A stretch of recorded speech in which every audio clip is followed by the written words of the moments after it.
We're live. Live and alive. Live and alive. All you come in. All you come in. All you come in. Happy Mamba Day to everybody out there. You know, Happy this is a real Mamba thing, right? Day, Jay. What did you know about Mamba Day before today? Shout out Codex. What did you know about Mamba Day before today? See? I didn't even know about it until we decided to do this video. You didn't know it existed, huh? Really? Yo, can you Just like what how I was did. Well, I'm gonna give people a little thing too. I didn't know anything about Kobe until the day he died. yeah, can you explain that to people? And if you're just filing in, if you didn't know, no shame, because C didn't know either. But can you explain how that happened? How in the world did that happen? That I didn't know about him. Correct. I don't know. It's because I guess I've never really been a sports person, So that's that. And then I Unless it's mean, Usain Bolt. yeah, and even then too, for me personally, but also basketball isn't a big thing in Jamaica, so there's also that.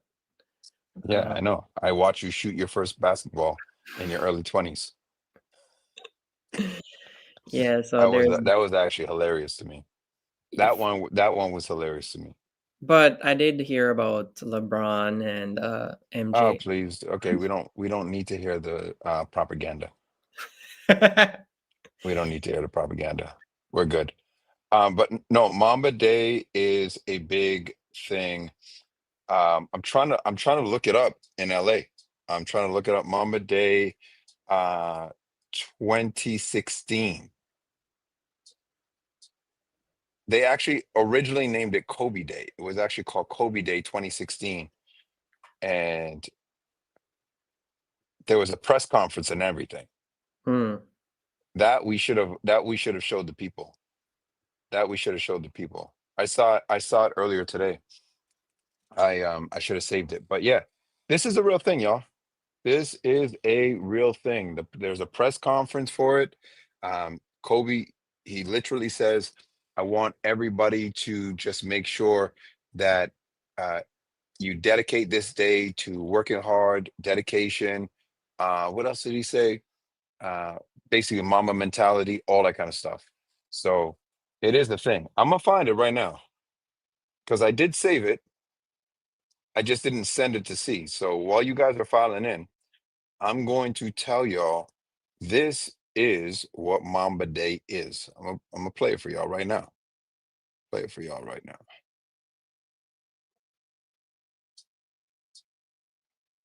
There it is.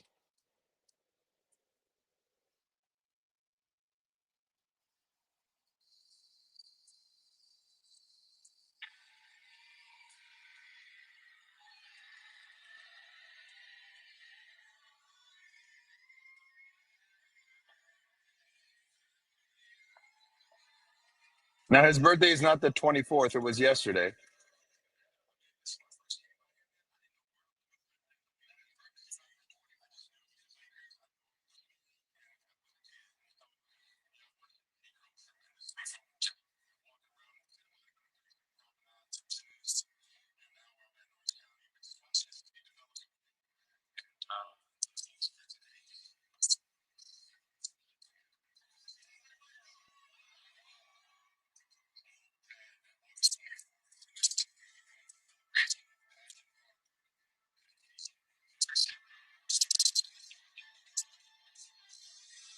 Y'all are able to hear this, right? See?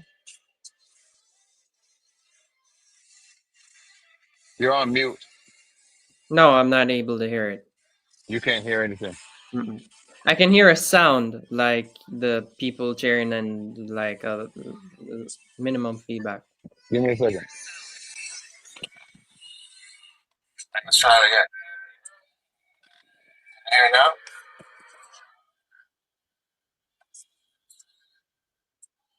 Mm-mm. Yeah. I could just pull it up though if you want me to do that. I don't even. It was on a different platform. I don't know. But you guys can see. You guys can see. This thing is a real thing. Hmm. A lot of people think this is just like we're making up this Mamba Day thing. It's not. It was not created after he died. That's another common misconception. People didn't recognize this guy over here, Kobe Bean Bryant. They didn't recognize him after he died. They recognized him before he died. Kobe didn't get his flowers after he died, like a lot of people. Okay. He didn't get his flowers after he died, like a lot of people. He got his flowers when he was alive. When he was alive. And I wish more people could get their flowers when they were alive. I really do.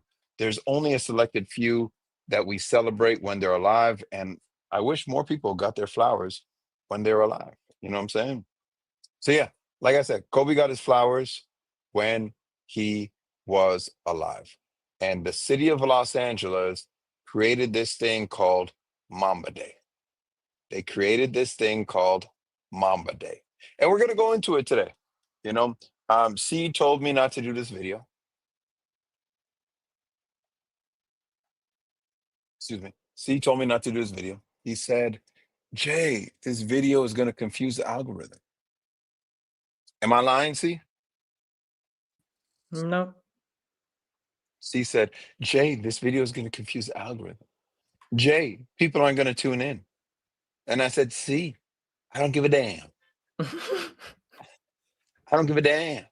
I owe it to y'all. I owe it to y'all because if you guys have been hitting that subscribe button to this channel, the fact of the matter is, you hit the subscribe button to this channel partly because of Kobe Bryant. Because Kobe Bryant was one of my inspirations when I was doing all the stuff that I was doing to get to the place that I'm in now, in order to even deliver some of the information. I know a lot of you guys started with the Puff trial, but I wouldn't have even been that person if I didn't have somebody like Kobe Bryant that I was looking forward to or looking up to. Y'all feel me? Shout out April. Um, you know what I'm saying? So at the end of the day, like I said, y'all aren't here without Kobe. I'm not doing this YouTube without Kobe. I probably don't even hire C without Kobe, right? So we got to be honest with the people who influence us. You got some clips that I sent you, some clips that we're going to go through. We'll be we'll be here for a little bit. Why don't you play the first clip that I sent over? Play the first one. I have the one where he declared the thing. Okay. Let's jump. Kobe Bryant have decided to take my talent to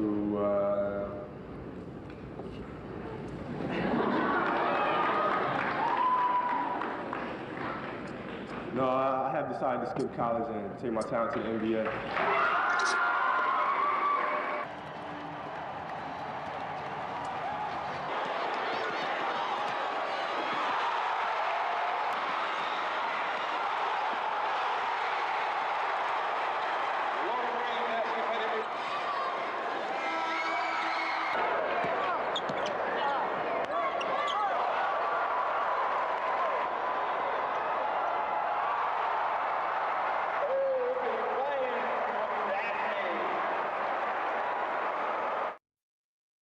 Now, you know what? You know what? See, do you know what the amazing part about that clip is? Can you take the watermark off before you put it on my face, please? Thank you. Um, but see, do you know what the amazing part about that clip is? Nope. So we're gonna go clip by clip. I'm explaining it to you because you don't know much about all this Kobe Bryant stuff, basketball, Mamba Day, all that kind of stuff, right? So I'm gonna explain it to you. There was never a guard, and a guard is a position in basketball. There was never a guard that has ever gone straight from high school to the pros in the history of the NBA. Okay. Kobe Bryant at that time, when you just saw him, we're gonna play it again for the people who are just filing in. But Kobe Bryant at that time was only 17 years old. He was only 17 years old. And he made the decision that nobody made. Nobody had ever made that decision in their entire life playing his position. And actually, I think there was only one other person that made the decision ever, which was Kevin Garnett. But he was a power forward. He was not a shooting guard. Power forwards, they're bigger, stronger. They could play with the adults, right? A guard is they play on the outside. So they're more smaller players that can't really necessarily play with the big guys as much. Kevin Garnett, not that he had an adult body, but he had the height, he had the length. He could compete with the pros because of his size. So usually you won't have a guard at that position that will play with the pros. Kobe Bryant was the first one. He set the trend. Leaders set trends. Leaders set trends. And this is why I say Kobe Bryant is one of the greatest leaders of our generation. Hmm. From 17 years old, he already set the trend. Now, I'm not going to go through his childhood because he grew up in Europe and all that kind of stuff. I'm not going to go through all that. And the reason why I'm not going to go through all that is because that's self-explanatory. You got to do your own research. But when he came back to the United States, because he was born in the United States, and he came back to the United States, and when he came back in 8th grade, he set trends. He set trends. Leaders set trends. Leaders are the first to do things. Leaders are the first to do things. Leaders are like, you know what? This wasn't a thing at this time, but I'm going to do this. Now, there are rumors that have not been confirmed, but there are rumors that he actually wanted to go to the NBA early because he wanted to play against Michael Jordan. Because Michael Jordan was still in the NBA at that time. And he said, if I go to college, I might not be able to play against MJ. Because remember, Kobe Bryant got drafted in 1997, and MJ actually retired in 1998. So if Kobe waited one extra year, he might not have been able to play against Michael Jordan. Their careers overlapped one year, and then MJ came back for the Washington Wizards years, but that was the real MJ was during Chicago. So my point is, if that was the case, if that's what he wanted to, guess what else leaders do? They always find their mentors and they always say, hey, I am going to align myself with the path of this person. I'm going to learn from them. I'm going to recognize that these guys have done it before and they did what I want to be, or they accomplished what I want to accomplish, or they became what I want to be. That's right, Black Knight. Kobe Bryant, 5-time NBA champion. You know, that's what leaders do. We had one time in one of our lives, some person that said, "You're a grown man and you need a leader. That's a problem."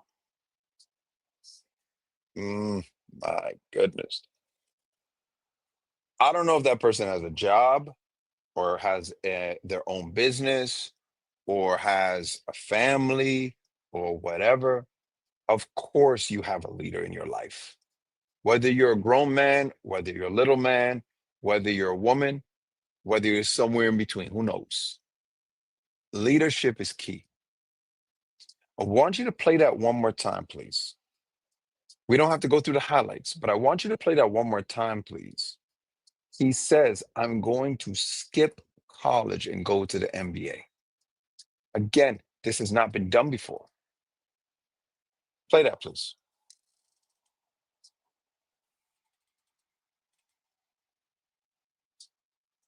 I, Kobe Bryant, have decided to take my talent to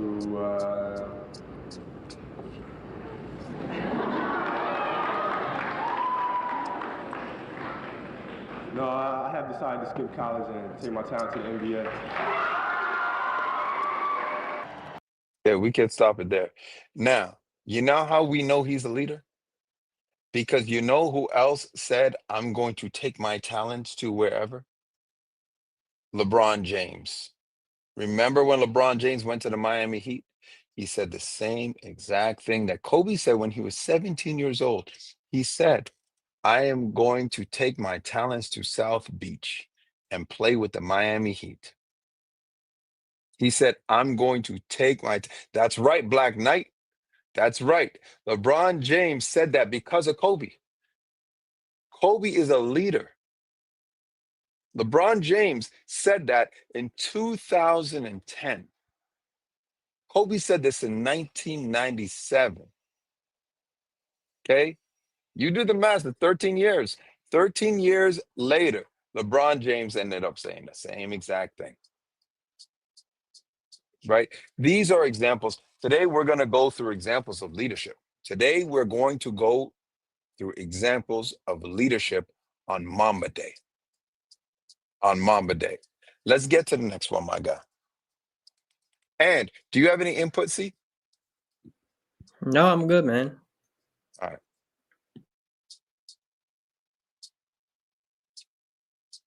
Those air balls. Yes, that's correct. All right online. Give me a pause on that, Sure. please. That's correct, Black Knight. Wade said he created the big three to stop Kobe from winning number 6. Dwayne Wade said that they were creating the basketball Avengers in order to stop Kobe from winning as Batman.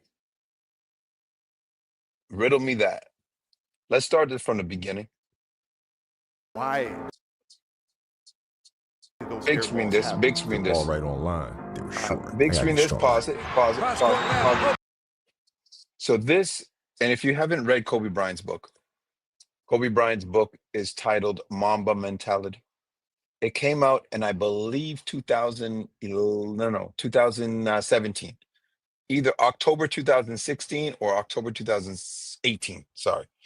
I think it came out October 2018. I actually have the book. I just don't remember what year it came out. 2018, I believe, October 2018. He talks about these air balls in this book. And for those of you guys who don't know the air balls, basically, Kobe Bryant was playing against the Utah Jazz, and he shot 4 air balls in a row during the clutch time, meaning he was either trying to either tie the game or take the lead, and he shot 4, not 1, not 2, not 3, but 4 air balls in a row during this time. And this was a defining moment of his career. So he talks about it in the book, but he talks about it here as well. So let's hear what the way a leader would speak about what many may deem failures. Why did those air balls happen? They're all right online. They were short. I gotta get stronger. Cross court left, open Kobe Bryant for 3, another air ball. He shoots back-to-back air balls. The defining moment in his greatness was we were playing Utah. I really thought that was a defining moment in his career. Nobody wanted to take the last shots. I'm not taking the last shot, shooting 40% from the free throw line. He was fearless. I think that's one of the things that spurred him to greatness. Bryant for 3, it's short again, air ball. Air ball, 7 seconds. Here's a 3-pointer, air ball again by Kobe Bryant. I came up a little short. You learn from those mistakes. When I get put in that situation again, I'm not gonna miss them. Everybody talks about those air balls. I wasn't mad at you. And that's why I was the first one to come grab you and say, hey, I know everybody's laughing and giggling out, but one day people will fear you at the end of the game. We flew back to LA that night, 3 in the morning, and I shot all day. I mean, all day. So a lot of people might get discouraged by that. A lot of people might say, you know what? Maybe I'm not built for the moment. This guy's mentality was different. That's why it has a name, Mamba Mentality. This guy's mentality was different. His mentality was, I don't have enough stamina. It's late in the game. I was used to playing shorter games when I was in high school, and I don't have enough strength. And he said, all of these shots that I took were directly on target, but they were just short. So I figured out the problem. I got to get stronger and I have to have more endurance. You see, leaders problem solve. Leaders don't panic. Leaders don't look at something that happened that was to your dismay and turn around and say, you know what, maybe it's not for me. Leaders figure it out. And as a matter of fact, Kobe Bryant's favorite thing to do was figure it out. You know how I know? Because he had an interview with this lady, wonderful sports lady, asked him a wonderful question. She said, Kobe, you're one of the greatest athletes to ever step on this earth. And all of the greats either love to win or hate to lose. That is their motivation. That is their drive. They either love to win or hate to lose. Which one is it for you, Kobe? Which one is it for you, Kobe Bean Bryant? And Kobe said, well, neither. Neither. What I like is the process of figuring it out. That's what drives me. I love to figure it out. And you can see he had that mentality since he was shooting those air balls in his second and third season in the league. He had that mentality since then. And he said, well, all the shots were right on target. However, I didn't have the energy, the stamina, the endurance to get the ball high enough and far enough to score the basket. And I also wasn't strong enough. So I know what I'm doing this offseason. I'm going to work on my strength and I'm going to work on my endurance. That's what leaders do. Leaders figure it out. Let's get to the next one. And Black Knight, you're right. Mamba mentality goes way beyond basketball. It's a way of life. And that's why we're not going to play a bunch of Kobe Bryant highlights today. We're going to more go through how he handled certain situations. We're going to go through how he handled certain situations. We could play Kobe Bryant highlights, but we don't need to. This is all about leadership. Kobe Bryant is one of the greatest leaders of our time. So let's get to the next one. We got a private jet. Up front is a table of 4 playing cards up there. And Kobe sits in this one seat, and Shaq had a bed. Like, we were spread out. And I'm watching Kobe like this. And I'm hearing dudes like yap about him. I'm not going to say names, Ty Lue. They talking smack about the young fella. And so I'm looking, acting like I don't know what they're talking about, and I'm hearing. And I was like, this can't be fair. And I go and I sit next to him. And he goes, oh, what's up? And I go, you're not listening to anything, are you? He goes, no, I'm listening to them. They think I'm on. And I was like, really? He goes, yeah. I said, doesn't bother you? He said, nah, I know who likes me, who doesn't. I don't hang out with them anyway. My friends are in Italy. I always keep people arm distance. I'm very outgoing. I'll talk to anybody, but there's a certain limit. I'm not going to let just anybody into my family circle. Right. There was 2 things there. There's 2 things there. Number one, power. And if you guys have been joining our morning lives, Monday to Thursday, 7:30 a.m., you guys know we're on live. Monday to Thursday, 7:30 a.m. But the last 2 weeks, that's what we talked about. We talked about power and we talked about emotional intelligence. So what John Sally, which was the person I was interviewing at that time, what John Sally said was, you're not listening to anything in your headphones, are you? Power. Power. If you want to look up the book, 48 Laws of Power, you allow them to think that you have less knowledge than you do, less information than you do, right? Once you show your hand, you've relinquished the power. So he was keeping the power by understanding what these people really think about him, because they were talking trash about him while his headphones were in. He would put his headphones on all the time. He actually said this in another interview. He would put his headphones on all the time just to make people think that he couldn't hear them in order to hear what they're really saying about him. And these are his teammates. These are the people he's going to war with. And he's putting his headphones on just to make sure that he knows how they really feel about it. And then you see the Kobe Bryant interview at the end of that clip where he says, I only let a certain amount of people get close. I don't just let anybody in this circle. We talked about that. Do you guys remember we talked about that when it said emotionally intelligent people? They understand that you don't let just anybody in here. Remember that? We talked about just this past week. Emotionally intelligent people don't let just anybody in here. They understand that there's certain cloth. You have to be cut from a certain cloth to get in here. He was emotionally intelligent and he was understanding how to keep your power and not give it away. Those are two more qualities of a leader. See, you're tracking what I'm talking about, right?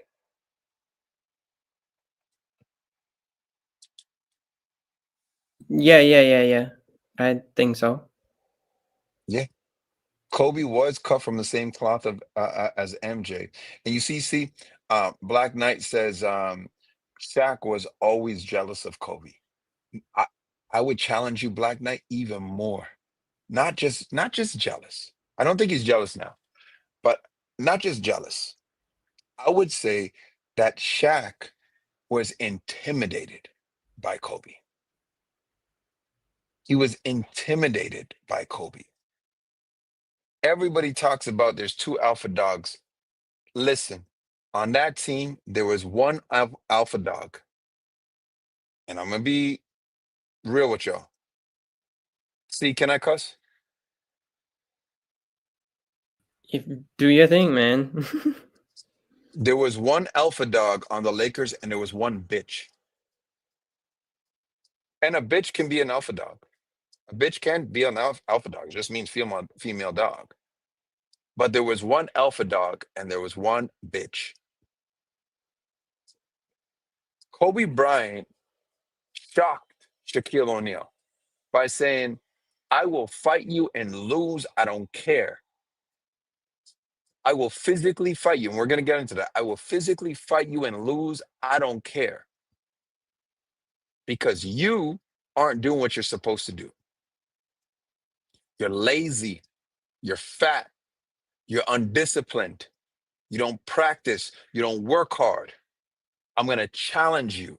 People say that Kobe was carried by Shaq. No, Shaq was carried by Kobe because Kobe led the tone. He set the tone of leadership. He set the tone of work ethic. He set the tone of expectations to win. Shaq was out there in the clubs, eating Big Macs, not working on his free throws, missing shots, just being big. That was what he brought to the table, being big. And I actually love Shaq, to be honest. Who doesn't? But Shaq ain't no Kobe. And Shaq became the dominant Shaquille O'Neal that we all know because he was challenged by a 20-year-old. Big grown man, as we say in Trinidad, big jackass. You are challenged by a 20-year-old to get your ish together.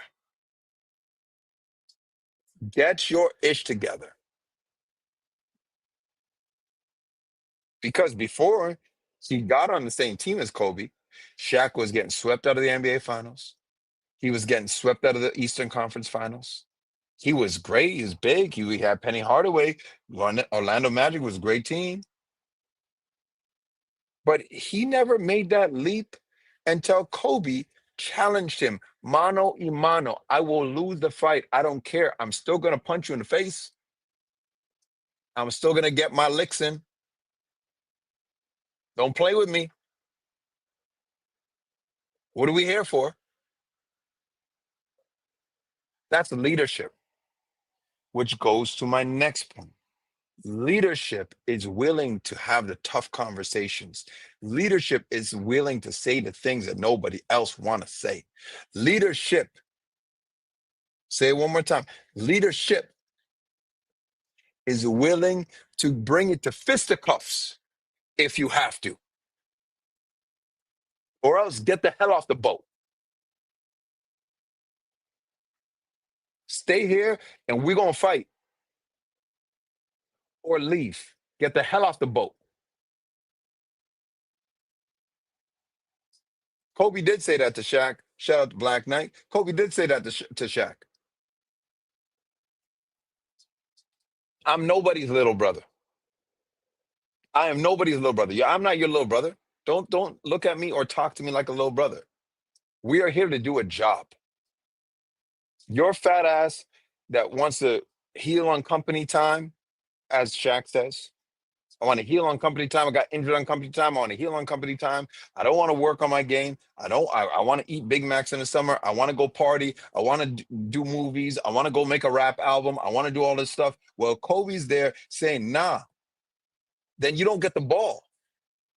How does the media spin it? Because Shaq's so fun-loving. Shaq's amazing. Oh, we all love Shaquille O'Neal. Oh, so funny. So cool. So fun-loving. He's the big Aristotle, the big Diesel, the all this stuff. Kobe ends up taking all the dirt, all the bad rap, and the media spins it as Kobe is a ball hog. Kobe doesn't want to pass the ball to Shaq. Kobe said, no, you get in the gym like me. You work hard like me. Leaders demand that from the people they are with, from their tribe. They demand it from their tribe. Am I lying? Do I not demand this stuff from UC? Tell the people. All the time. Right? I demand it, but you don't just demand it. You also become a product of your own actions because you do it too.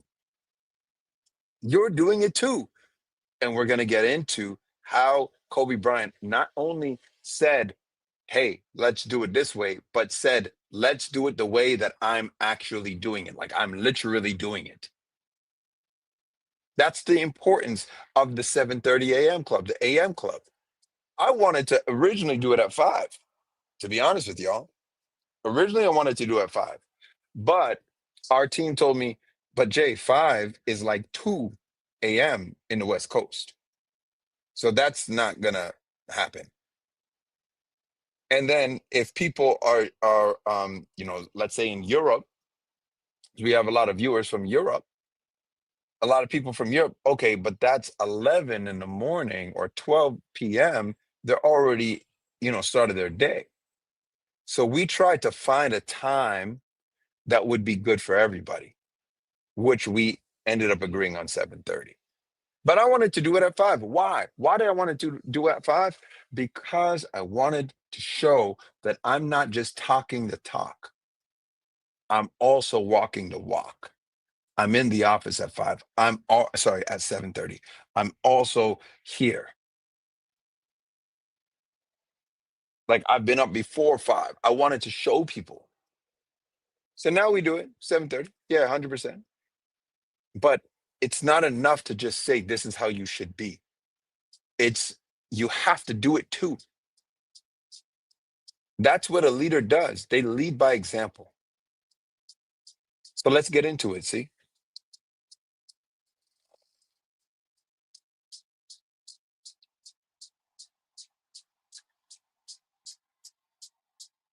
I always want to take everybody one-on-one. I know, right? Kill Kobe. Yeah. He don't let the game come to him. He just go out there and take it. He's gonna take people. He's gonna make his game. I'm gonna make this a one-on-one game. Look, I figured after the first 4 attempts, it didn't go. After the first 4 attempts, if I was a teammate, I wouldn't pass him the ball. Hey, you want this ball again, brother? You better rebound. I want you to play that one more time. I love this. I absolutely love this. Wait. Don't play yet. I absolutely love this. I'm going to tell you guys what Michael Jordan was saying, but we can all just pause it and read it. So when I say pause, please pause. Okay. This is amazing. Michael Jordan is talking about Kobe Bryant. They're at an all-star game. right? Michael Jordan's talking about Kobe Bryant. He says that kid in LA, they say, who Kobe? Said that, yeah, that kid from LA. He doesn't wait for the game to come to him. He goes and gets it. Now, remember, he's talking about like a 17, no, maybe 18, 19-year-old Kobe Bryant, right? He wants it so bad, he just goes and gets it. He don't wait for the game to come to him. 18, 19, he's like, I'm just going. I don't care. That obsession and that confidence, also leadership qualities. You have to be obsessed. You have to have that confidence in order to be the leader that we expect from you. So let's play that clip one more time.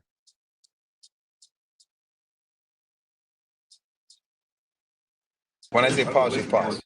Pause. Thank you. I know, right? Pause. Thank you. Rewind a little bit. Yes. Right there. That little Laker boy's gonna take everybody one-on-one. This is Michael Jordan when Kobe first came into the NBA. Sitting beside him is Tim Hardaway, one of the great point guards at that time. He said that little Laker boy's gonna take everybody one-on-one. This is Michael Jordan talking about a young Kobe Bryant, 18, 19 years old. Go ahead and play.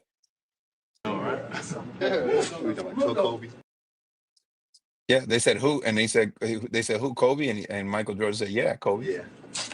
He don't let the game come to him. Pause. He don't let the game come to him. That's Reggie Miller right there. He said he don't let the game come to him. He don't let the game come to him. And that's something that a lot of my coaches, when I was in basketball, were telling me, let the game come to you. He don't let the game come to him. Continue. Let the game come to him. He just go out there and take it. He just go out there and take it. Now, there is, if you're talking basketball, you do need to let the game come to you and choose your spots and pick your spots. And obviously, a young Kobe Bryant, 18, 19 years old, he didn't have that skill yet. He didn't have that skill yet. But as a leader, what do your teammates see? What do the people who follow you see? You see, I'm gonna big me up on the screen real quick. And a shout out to Black Knight. I appreciate it. Great show. Thank you. I appreciate that. But that happened to me. You know, you guys know I've come from the real estate world, and I've gone to my share of conferences and done my share of courses, like all that kind of stuff, right? And I was in this course called Bold one time. And this course is like, it's a course slash conference. This is like before they had like online stuff, right? And in this course that I had called Bold, they said, so we sat in the conference room, we sat with a bunch of tables. It's like round tables. Everybody kind of sits in any round table. And I said, the table that you're in, pick a leader. Who's going to be your team leader at the table that you're in? We're going to be here for 4 days straight. So who is going to be the leader? I took that course twice. The first time I took the course, I might have been maybe 21, 22 years old. The second time I took the course, I was probably 24, 25 years old. Everybody at my table, both times, were older than me. But what did I do? I was like, I'm the leader. If anybody else wants the leadership position, just let me know. We could talk about it. Do you know all of the people who were at the table who were older than me? No, go ahead. The first time I realized they were kind of afraid. One was looking at the other was looking at the other, and the other was like, you want to be leader? You want to be leader? Do you want to do this? Do you want to do that? The second time, I was like, yeah, I can see people are afraid to be the team leader. Here we have an 18, 19-year-old kid that says, I want it, I'll take it, I'll shoot the air balls, I'll do all of that. These are the intangible things that people don't understand about what it takes to be a great leader. People talked about Kobe Bryant as being a bad leader for so many years. Why? Because he wasn't liked. You don't have to be liked to be a great leader. You have to get results. And last time I checked, Kobe got results. Again, the Shaquille O'Neal that you guys all love, and the Superman, the 3-time NBA MVP, Finals MVP, and the 1-time NBA MVP, that does not happen without Kobe Bryant. Shaquille O'Neal never got a Finals MVP before Kobe Bryant, and never got a Finals MVP after Kobe Bryant. Shaquille O'Neal never got a league MVP before Kobe Bryant, and never got a league MVP after Kobe Bryant.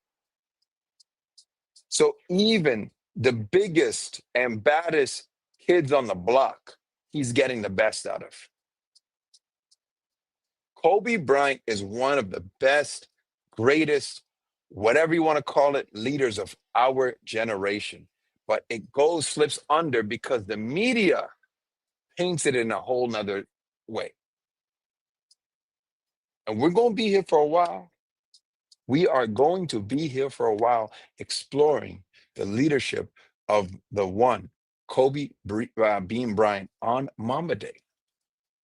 On Mamba Day. Let's play that one more time. Yes, you're right, Codex. It's always the media. 100%.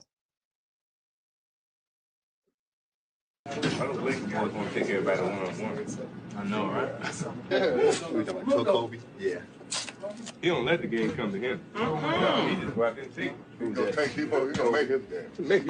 I'm going to make this a one-on-one game. Look, I figured after the first 4 attempts, it didn't go. After the first 4 attempts, if I was a teammate, I wouldn't pass him the ball. Hey, you want this ball again, brother, you better rebound.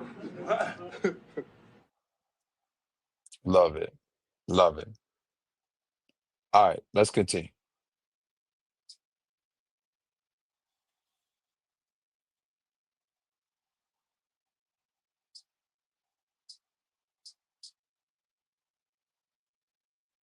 And Kobe did, man. He did. He just pause did there real not. quick. I just want to introduce you guys to this clip again. I think this was around 2000, 2001, something like that, in which John Sally said that he set up a birthday party for Kobe Bryant's 21st birthday. So it would have been 2000 then. I think it would have been 2000. And Kobe Bryant left the birthday party early, had all the girls, had all the drinks in Miami with his teammates, left early because he said he needs to get rest for his basketball practice. Let's play this clip from the beginning. Go ahead, from where you at. When I was on the squad, he didn't hang. Listen, he's about to turn 21 in 2000. And we're playing against Miami, who was horrible. And we're the Lakers. We already 17 games in a row.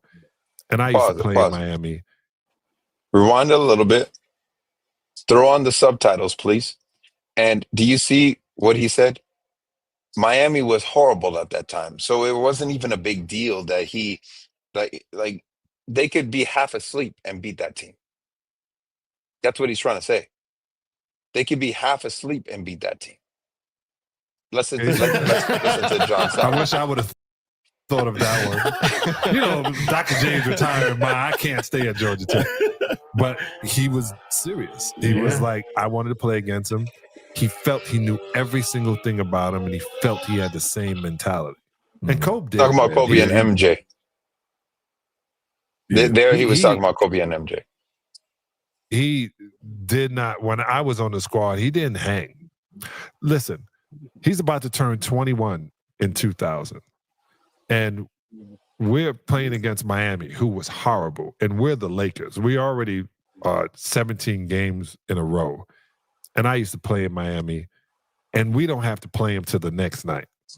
And so, you know, I arranged a get-together, a gathering. That's what we called it? That's what we called it. Okay. All right, Spot. I'm with you. You used to go to Puffy parties. Now you go to Puffy free calls. Like when they changed the name from party to free call. And so it's at the club in Miami. I'm making sure it's I'm telling all my teammates, we got to be there. It's going to be off the chain. You know, my girl is telling me it's going to be more women than ever. So Kobe was like, all right, I'm coming. I said, Kobe, you coming? I'm coming, Sal. So he gets there. I said, all right, I'm bringing you. He said, all right, I'm coming. So I get there. He's upstairs. It's an indoor-outdoor place called Amnesia at the time. I don't know the name of it now. And I remember this girl, he's sitting at the bar, he doesn't drink, and he's like this, and this girl goes, Kobe Bryant? And all the girls turn and look, and they rush him. Like, let me go. Oh, my God, I can't believe it. He's sitting there, and he's being cordial. He's like this. And, you know, I'm like, my boy, you know. And, you know, they dwindle him down. He goes like this. And I come over, he goes, I'm ready to leave. I said, damn, you pulled one that fast? And he's like, no, I got to train in the morning. I said, Kobe, we're in Miami, bro. He goes, yeah, I got to train at 6, though. So like my trainer came in, the whole thing. Need to take me back to the hotel. So I tell my friend Vivian, who still lives here, right up the street too. I said, we got to take Cole back to the hotel. She goes, wow, that quick? I said, yeah, by himself. And she was like, what? That's what his mentality. And I had to rush him back to the hotel, back to Coconut Grove, by himself. So I'm not saying this because I don't know if Vanessa goes, I'm telling you, it was by himself. I'm blown away. Like my wife don't even trust me. Oh, you going to play in Miami?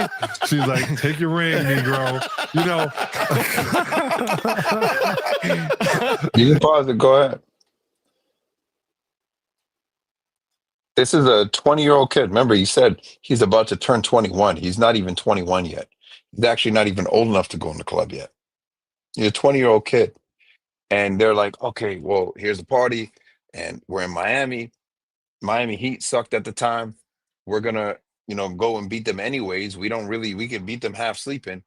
And you got Kobe here saying, yeah, that's great and everything, but I'm going to leave right after all these women's flock us. I'm like, yeah, this is great and everything, but I'm out. I got to go and focus. I got practice tomorrow. And they got to call a ride for him to leave. They got to call a ride for him to leave. Now, that's leadership. A lot of people don't understand that that's leadership. He showed those players either get with it or get out. That's what he showed them. That's why a lot of those older players didn't like Kobe. That's the honest to God truth. That's why a lot of those older players didn't like Kobe. Because he put them to shame. He said, I'm out. This is more important. It's, yes, Aretha Davidson. It's called discipline. They didn't have it. That's why they never made it to where he made it. They didn't have it. Since this guy was a child, a 17-year-old kid going into the NBA. And then at 20 years old, he said, no, I'm going to be more disciplined than that. I'm going home. Let's get to the next example of leadership. These are very, very important. This guy was demonstrating this stuff since he was a kid. 17, 18, 19, 20. We didn't even get to the NBA championships yet. We're just in the 17, 18, 19, 20 range. He won his first championship when he was 21. So let's get to it. Kobe moment is in the finals in Indiana. I foul out. I'm like, damn, I let the team down again. And you put your hand on my shoulder and said, don't worry, big fella, I got it. And you took over. Always knew you was a bad cat, but that moment right there, because you had no fear. I was like, well, I knew how much it meant to you as brothers. You don't let your brother down. Right? It wasn't my time yet. This championship was yours, right? Because you had worked hard to get us to this point, right? For your whole career in Orlando and all the disappointments, and here you are. And it's my responsibility to pick that up. Wow. You guys see what just happened there? They were talking about how Kobe brought the team home. So for those of you guys who do not know, Kobe Bryant's first championship in 2000, he wasn't the best player on the team. He was the best player on the team from 2001 onward. But he wasn't the best player on the team because in 2000, he was 21 years old. So he wasn't the best player on the team. He just got into the NBA from high school. Shaquille O'Neal was the best player on the team. However, in game 5 of that championship series, Shaquille O'Neal fouled out. Shaquille O'Neal fouled out. At that point, sorry, game 4. It wasn't game 5. It was game 4. My bad. In game 4 of that championship series, Shaquille O'Neal fouled out. And once Shaquille O'Neal fouled out, at that moment, Kobe Bryant looked at him and said, I got it. Don't worry. This is the NBA Finals. Reggie Miller and Mark Jackson, and they were facing great players. And Kobe Bryant, a 21-year-old Kobe Bryant, looked at Shaquille O'Neal and said, don't worry, I got it. I'll take us home. Now, for those of you guys who understand 7-game series, you don't have to know sports to understand 7-game series. See, you understand 7-game series all the time because I usually whoop your ass in 7-game series and blackjack, poker, stuff like that whenever we see each other, right?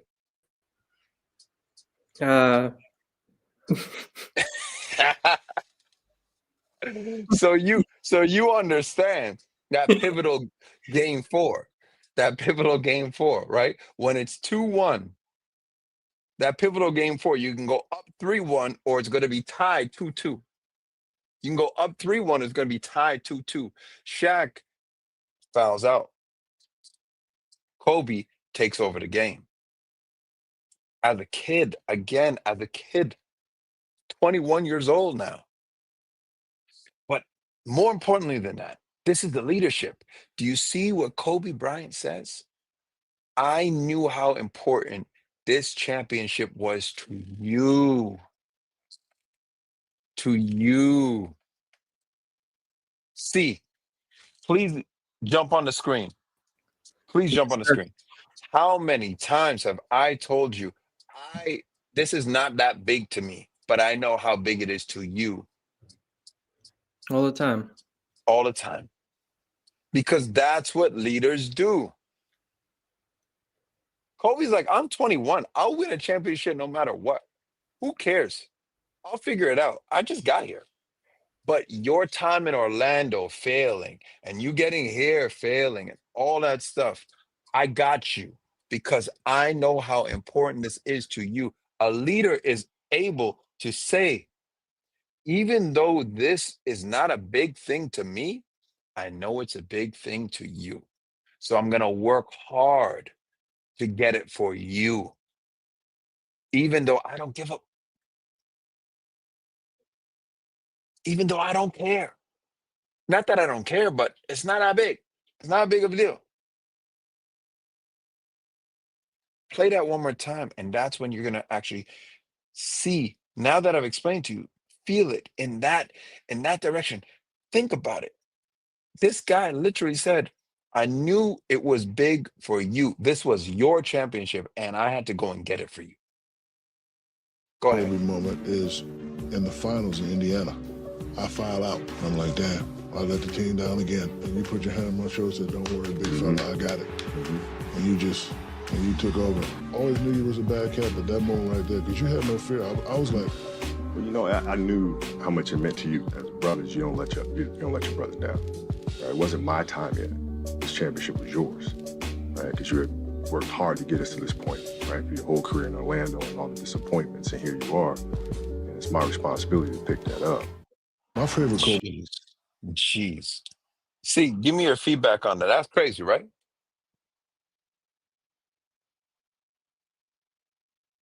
You're speaking, but you're on mute. I don't know why that happens all the time, but yeah, it is crazy. And it's a demonstration of like how he was going to become a great leader and where his mind was at such an early age. Oh, 21 years old. I can't tell you where my mind was at 21. Yeah, the same. And he's saying, I know this is a lot for you. Because at that time, Shaq was damn near 30, right? So he's like, you've been in this league 6, 7 years before me, you know, all this time you spent trying to claw your way. I knew it was my responsibility. That's a word that leaders use all the time. Responsibility, to make sure that this happens for you. This Yeah. was your time. It wasn't my time. And leaders know that too. Leaders know when it's not really their time. Leaders understand that no, this is not my win. This is the win for my team. Whoever that is on the team could be a better player, could be a worse player on the team. Who knows? Who cares? But the win is for the team, and leaders understand that. All right, let's get to the next clip. So this was 2001.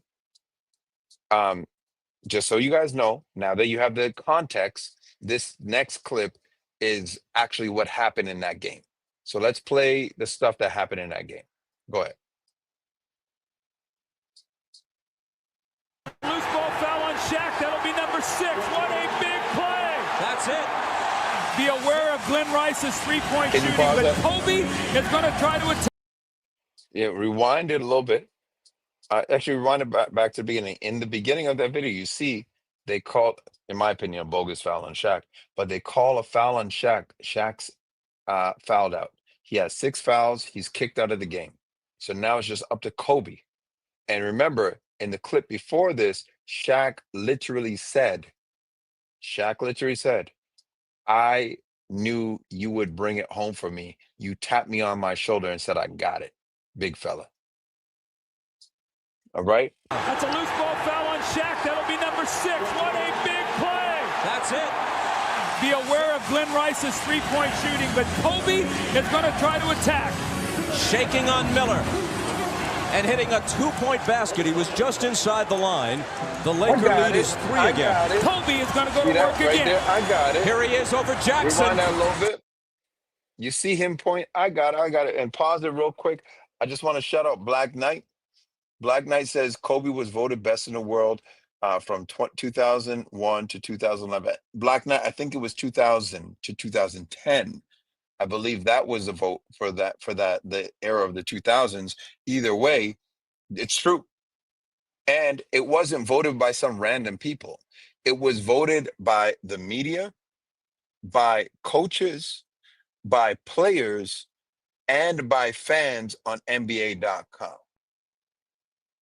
And it was announced on TNT. Okay?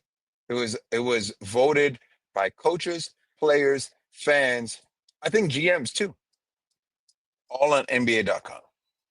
And Black Knight also says, Kobe told LBJ it's not about narrative. Yes, he did, just before he passed away. I think that was around 2019. He did say that. It's not about narrative. It's about how you figure it out. How you figure it out. Let's continue. See this guy? He said, I got it. Look at him. He's saying, I got it. Shaq got fouled out. This is after Kobe already put his arm around Shaq and said, don't worry, big fella, I got you. And years later, you can see Kobe said to Shaq, I knew that I had to carry it home for you because you worked so hard to get to the place you were. And this was about you. This was your time. This was your championship. And I felt the responsibility, he said. I felt the responsibility to go and get it for you. And that's why he's saying, don't worry, y'all. I got it. I got it. All good. We here. Go ahead and play it. Inside the line, the Laker lead is 3 again. Kobe is going to go to work again. Here he is over Jackson. How good is this kid? Shaw running one-hander. Followed in by Kobe Bryant. Again, offensive rebounds. But what a tremendous game, and more importantly, an unbelievable overtime and fourth quarter. And they embrace. Because Shaq knew, wow, you really did have it. You really did go and get it. Because again, guys, 2-1 is a pivotal game. You know, C has lost in blackjack many times to me. And usually it's because I go up 3-1 instead of letting him tie it 2-2. Ain't that right?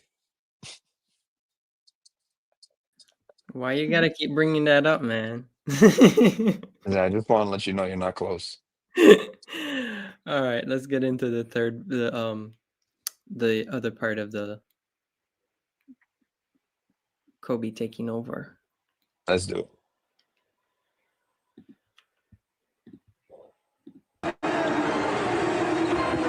Misses it. Shaw grabs the rebound. That's a loose ball foul on Shaq. That'll be number 6. What a big play. That's it. See, this is about a 2-minute clip, right?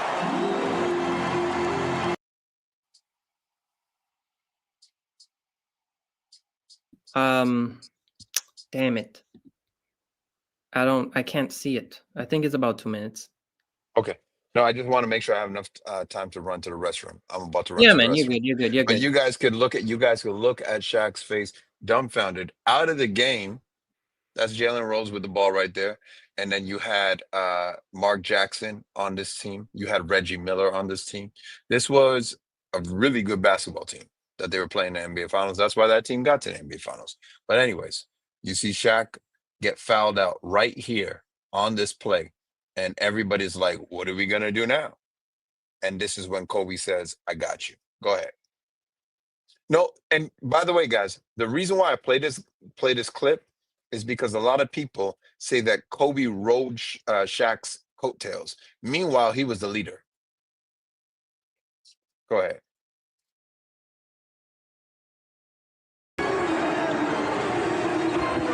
Misses it. Shaw grabs the rebound. That's a loose ball foul on Shaq. That'll be number 6. What a big play. That's it.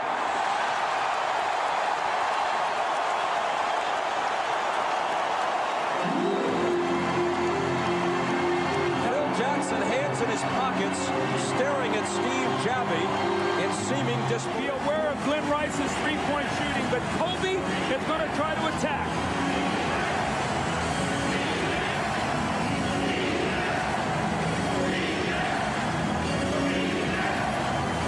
Shaking on Miller and hitting a two-point basket. He was just inside the line. The Laker lead is 3 again. How about the poise of this young guy? Key matchup we talked about. Look at Reggie Miller squaring him up. These two guys played one-on-one all summer in L.A. Kobe takes it between his legs. He pulls it back, hits the jumper, and then sort of gives it, take your time. Everything's cool. I'm not going to let us lose this game. They've got to get a stop here and give themselves a chance to take the lead. And Kobe is going to go to work again. Here he is over Jackson. How good is this kid? Kobe Bryant, once again, the ball is going to be in his hands. How much do you miss? Here, huge jump shots. 3. Miller hands it inside to Crozier. 14 on the shot clock as the ball was knocked away. Shaw on the dribble. Shot clock at 12. So you don't want to foul now because you got one to give. They won't shoot free throws. Shaw running one-hander. Followed in by Kobe Bryant.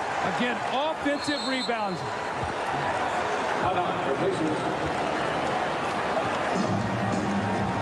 Kobe's got to move center stage. Over Jackson. Kobe! What have you got for us this time, Kobe? He's been magnificent. Pull up 22 yards. Oh! If you want to be a hero, you've got to take hero shots. John, a running shot. No. Rebound. Kobe Bryant puts it in. You hear that, guys? If you want to be a hero, you got to take hero shots. And that's another thing. Leaders are not afraid of the moment. Leaders are not afraid of the moment. Leaders step up to the plate. Let's keep it moving, my man. C. By the way, just out of curiosity, you yourself don't really play basketball, don't know basketball that much. I know that you started watching basketball like a few years ago and stuff, and you found entertainment in it. What did you think about those old ass clips? I don't like watching old stuff, so it's kind of hard to focus on. But damn, looks like he's been, you know, making great moves and stuff from a very long time. 21-year-old kid that was. A 21-year-old kid that was.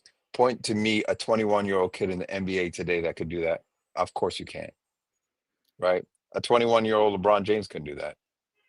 Yeah, people thought that it was gonna be, and well, I don't remember what age he was, but people thought it was gonna be Anthony Edwards, that he was gonna be the next, Anthony Edwards was around 21, 22. That's true.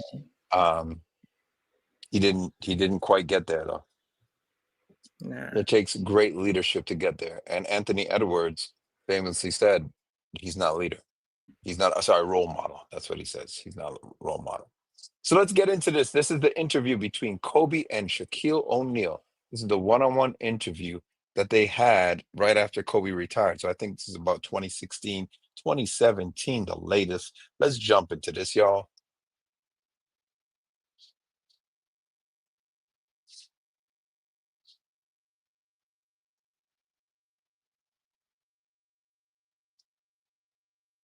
And this is the first fight, right? That's what we're about to talk about? Yeah. Yeah. Well, Because as you guys probably know, Kobe, after he saved Shaq's behind from losing multiple times, remember that 2000 playoff and finals, Kobe led the team in order to get there. Remember, the Western Conference Finals in that year, look it up. If I'm lying, look it up. The Los Angeles Lakers played the Portland Trail Blazers in the Western Conference Finals in the year 2000. Scottie Pippen was on the team. Okay? Following me, right? Right, see? Okay. I know you don't know the other team, but they played that team. It went to game 7, and obviously you know game 7 is win or go home, right? You know that. The Lakers were down by 15 points in the fourth quarter. And obviously, you know, the fourth quarter is the last quarter of the game. That's why it's called the fourth quarter. Kobe Bryant led the team in points, assists, and rebounds. This big old oaf, okay, didn't get more rebounds than Kobe Bryant in that game. Kobe Bryant in that game 7 led the team in points, assists, and rebounds. Look it up. I ain't lying. Kobe Bryant also lobbed that signature alley-oop to Shaq to come back from down 15 points in the fourth quarter. To come back from down 15 points in the fourth quarter and had that iconic play to Shaquille O'Neal. Otherwise, they're not even in the game that we just watched. At 21 years old, cross Scottie Pippen out of his shoes and lobbed it to Shaquille O'Neal. Guys, you're watching this. This is a 21-year-old leader. So I just want to let everybody know, the Lakers don't even get to the NBA Finals without Kobe Bryant. That's why I say save Shaq from more embarrassment over and over and over again. This guy has been saving him from embarrassment over and over and over again. At a point, Kobe Bryant gets fed up because Shaquille O'Neal realizes, well, I got a great kid over here. He could always carry the load, and you know what? I could just chill. And in the summer, I'm going to eat McDonald's and have as many Big Macs as I want. And I'm going to relax. And I'm going to go to the parties. And I'm going to create an album. And I'm going to make songs with Biggie Smalls. And I'm going to do all these things. Now, I don't got to really work. Because this kid has fire in his heart and his soul. And he will get us there. and I could just ride his coattails and get all the credit. Because the media loves me, everybody loves me, and I could put up the stats. Sound like somebody you know?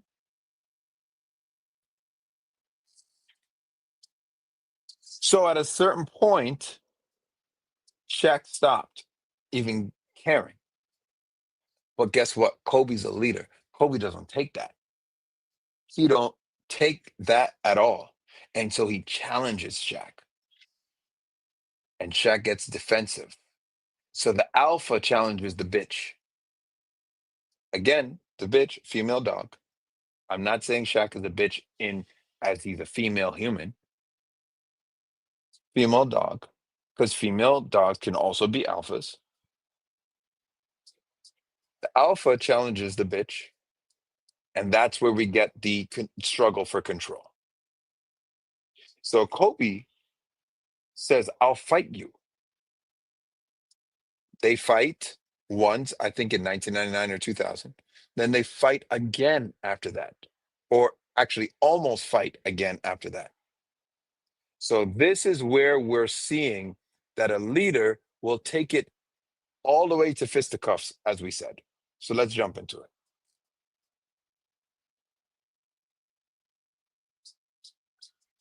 I think I can remember the first time we had our first fight, and you looked and said, "Okay, this is crazy." I did say that. Yeah, I he said we had our first. You did. Hold on. We're playing a pickup game. And then make sure you just dig it up on the screen, please. But you see, we had our first fight. There were multiple. I remember when we had our first fight. There were multiple. Who else was going to fight Shaq? That's why when somebody like Tracy McGrady turns around and says, "Oh, I could have won a championship." No, you couldn't, because you couldn't get Shaq to do what he did in those playoff rounds and in those seasons from 2000 to 2004. You couldn't get Shaq to be Shaq. Only Kobe could get Shaq to be that guy. Only Kobe could get Shaq to be that guy because he was willing to fight him. And Tracy McGrady would not be willing to fight him. It's leadership. It's not just what you do on the court. It's not just what you do on your job.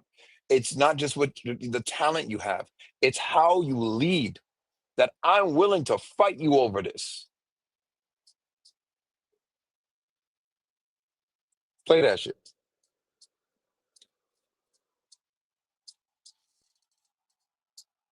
I think I can remember the first time we had our first fight, and you looked and said, "Okay, this is crazy." I did say that. Yeah, I did. Crazy. You did. Anyway, we're playing a pickup game. We was doing a lockout season. Southwest College playing a pickup game. We're on opposite teams, Right. and trash talking. Yes. And you kept saying, "Yeah, take that little." I'm like, I'm looking around. Oh, me. Yes.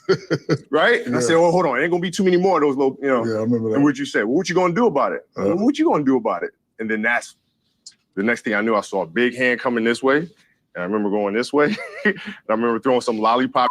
Golden Polynese came and caught, and then they all just kind of broke us apart, broke us up. I'm looking at this and I'm saying, man, he wants this thing. It affects him, right? I mean, it consumes him. And then from that moment on, I knew we spoke the same language. It doesn't matter if we had disagreements this and the other. Our drive to win, like, we have to win. There's no other option. We're going to figure this out. We're going to get this done, and we did.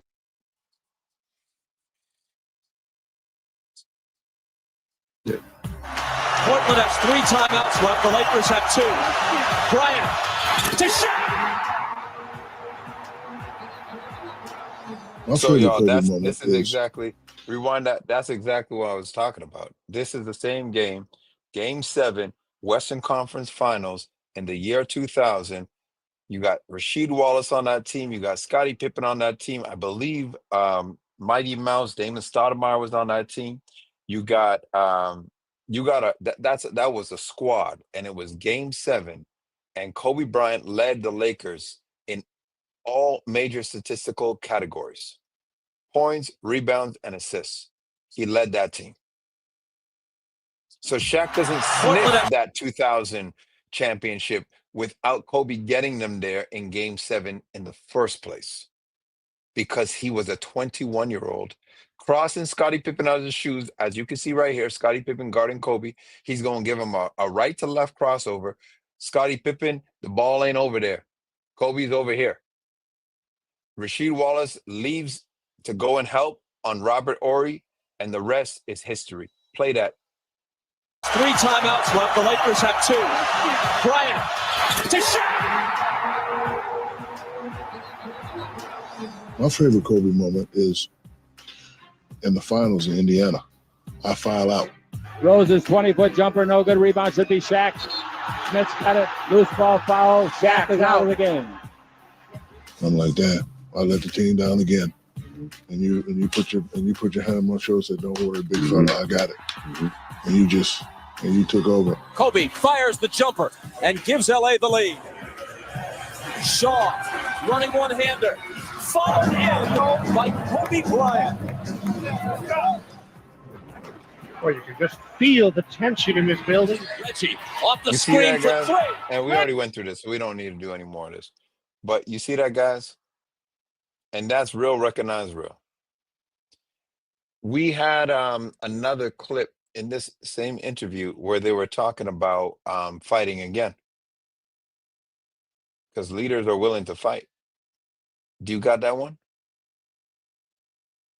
No. I'm gonna have to search for it in this clip, the same You one. got it? Okay. Yeah. Before Because they mentioned fight quite a few times. So yeah, while you do that, let's go to the next clip. sure.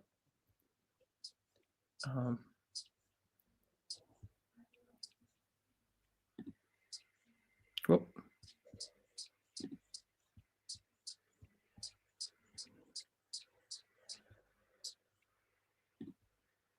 Yeah, I would say with the exception of Kobe that played with Shaq, deferred to Shaq. It's your team, you the big fella. He was gonna have the biggest house.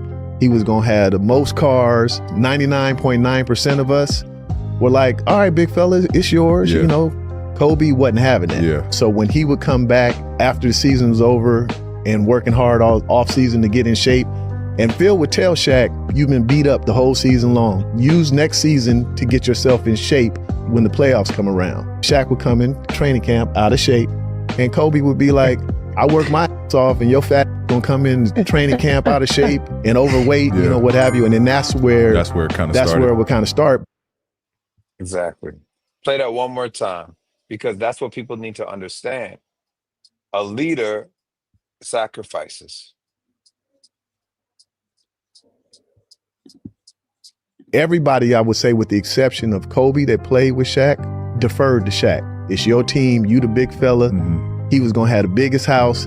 He was gonna have the most cars. 99.9% of us were like, all right, big fella, it's yours. You know, Kobe wasn't having that. So when he would come back after the season was over and working hard all off season to get in shape, and Phil would tell Shaq, you've been beat up the whole season long. Use next season to get yourself in shape when the playoffs come around. Shaq would come in training camp out of shape, and Kobe would be like, I work my ass off and your fat gonna come in training camp out of shape and overweight, you know, what have you. And then that's where it kind of where it would kind of start.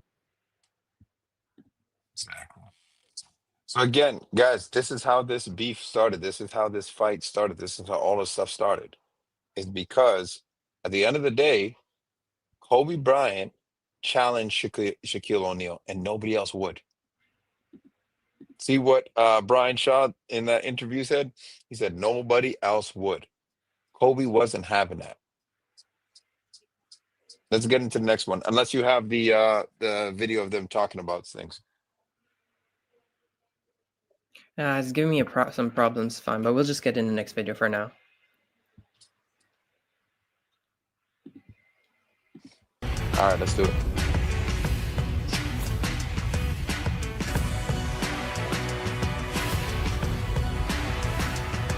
You can fast forward through this. You find solace in the game. And then when you play with kids that might not accept you because you're an outsider, but yet when we come to play the game, that's my chance to get vengeance on them for not accepting me in And that's where it kind of started developing. And throughout the course of my life, it's always been that. It's always been the outsider and having to come in and prove, or to seek some sort of vengeance when I play. Do you remember what you told me one day in the forum when I first met you? You said you were going to be the finish it for me. What, the greatest player of all time? Yes. You remember you told me that?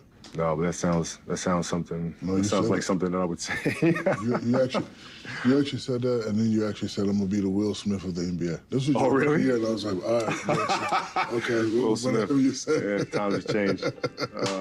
Yeah, no, I've always had ambition. Another thing you told me as an 18-year-old, I'm gonna be better than Mike.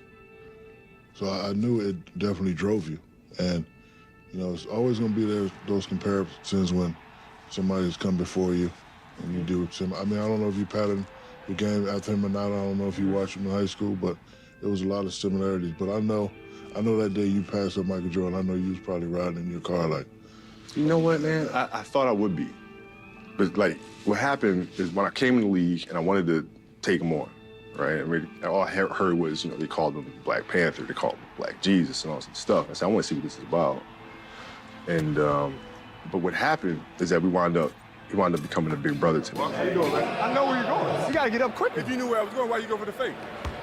Mike, after you fake the ball, where else you gonna You go? left your feet. Yeah, but where else you gonna go? In the game, I go for you. I spun all the way around. I go for these ribs right here. He saw something in me that reminded him a lot of himself when he was coming up. And he took me under his wing a lot and showed me a lot of things, taught me a lot of things, a lot of leadership things. Kobe Bryant passes the great Michael Jordan and moves into third on the NBA's all-time scoring list. So when I passed him up, I remember talking to him afterwards and saying, this is kind of, it's like he's still here. The information and the stuff that he's passed on to me, I'm breathing that spirit back into the game all over again, which is a lot of the reason why I try to do that now for the next generation, because he did that for me. Bill Russell did that for me, Jerry West, and all you guys, but Michael in particular. Listen, I got beat up. I got hack and shack. I was tired, man. I ain't doing no work. I'm going home. All right. Swimming.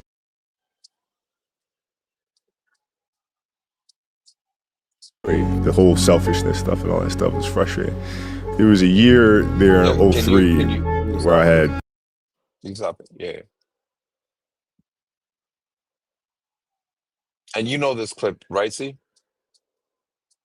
I'm not sure. So no, I'm saying the clip that just played. Oh, the interview with both Shaq and Kobe? Yeah.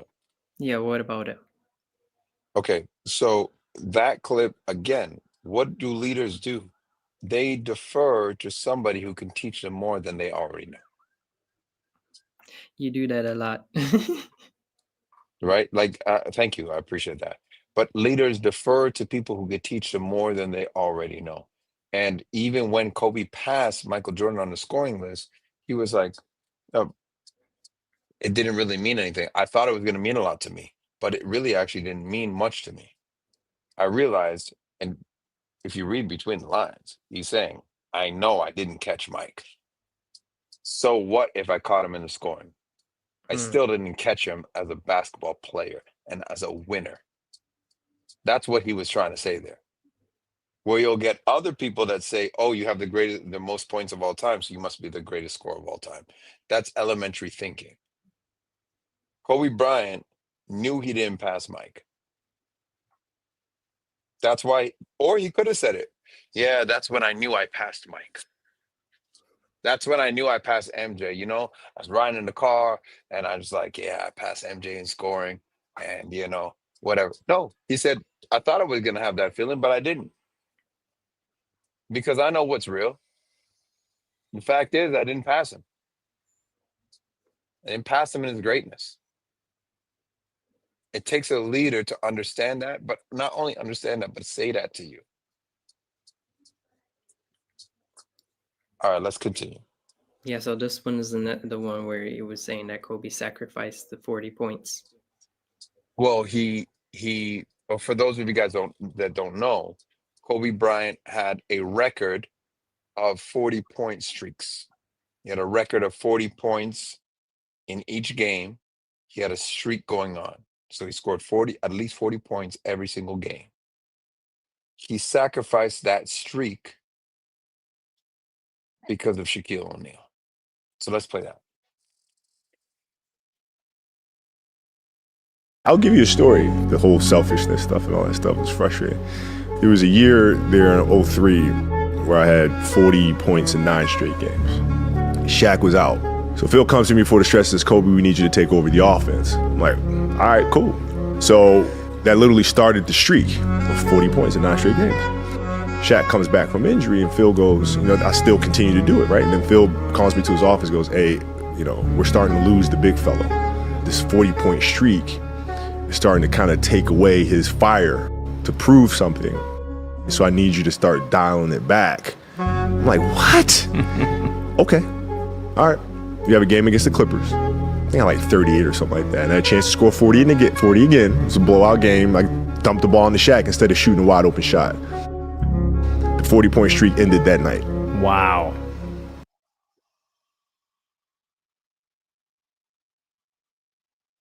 His streak ended that night because he made a sacrifice for the team. Now, I wish he actually continued because they didn't win the championship in 2003 anyway. And that Jim Gray interview is when they lost the championship in 2003. They didn't even get to the championship. They lost to the San Antonio Spurs in the Western Conference Finals. Pull up that Jim Gray interview for me, see? But I wish he just continued the 40-point streak. What do you mean we're losing the big fella? A leader will support his teammates, just like Kobe supported you in 2000, 2001, 2002. Now, because the spotlight is not on you, and this young fella is starting to bloom into his own, who already showed signs and flashes of greatness between 2000 and 2002. Now that's not about you, and you were injured on company time. Now you want to heal on company time, all that kind of stuff. So he says, great, this is my time to take over the offense. 40-point streak. 9 straight 40-point games. 9 straight 40-point games. You guys could look it up to see how astronomical that is. Comes to an end because Shaq was a crybaby.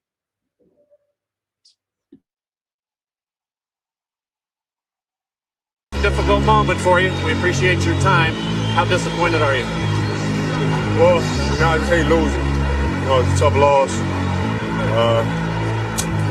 They played extremely well. We just have to get ready for the off season. Next season for us starts right now. How much harder will you work in this off season now to get back to the Again, this is when they lost this Western Conference Finals to the San Antonio Spurs, who ended up going ahead and winning the championship that year in 2003. This is against the New Jersey Nets. This is when they lost that championship, that finals. Listen to how disappointed Kobe Bryant is because he tried to sacrifice for the team. And he's just like, why did I do all this? Shaq is a crybaby. This is his mentality. This guy's a crybaby.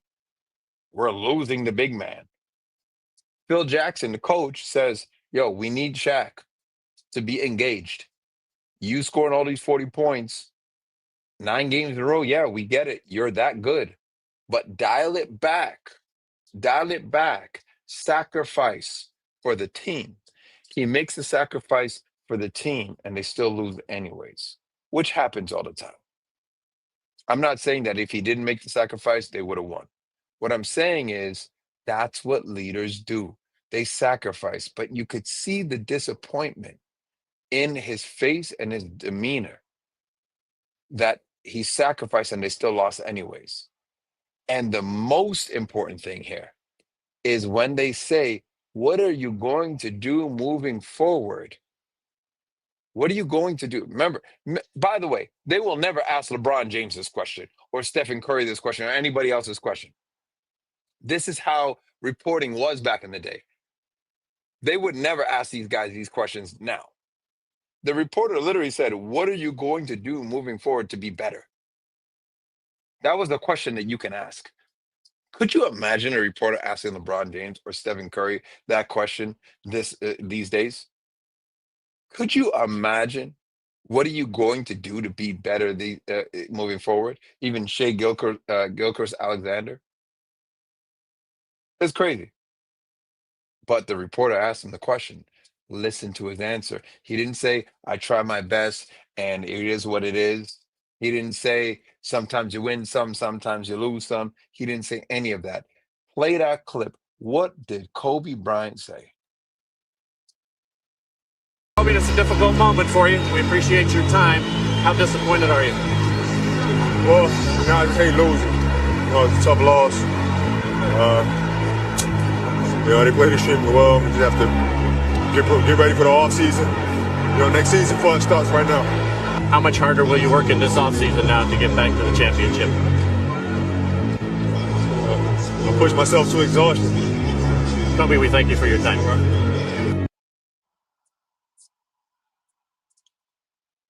Push myself to exhaustion. That's what he said. I'll push myself to exhaustion.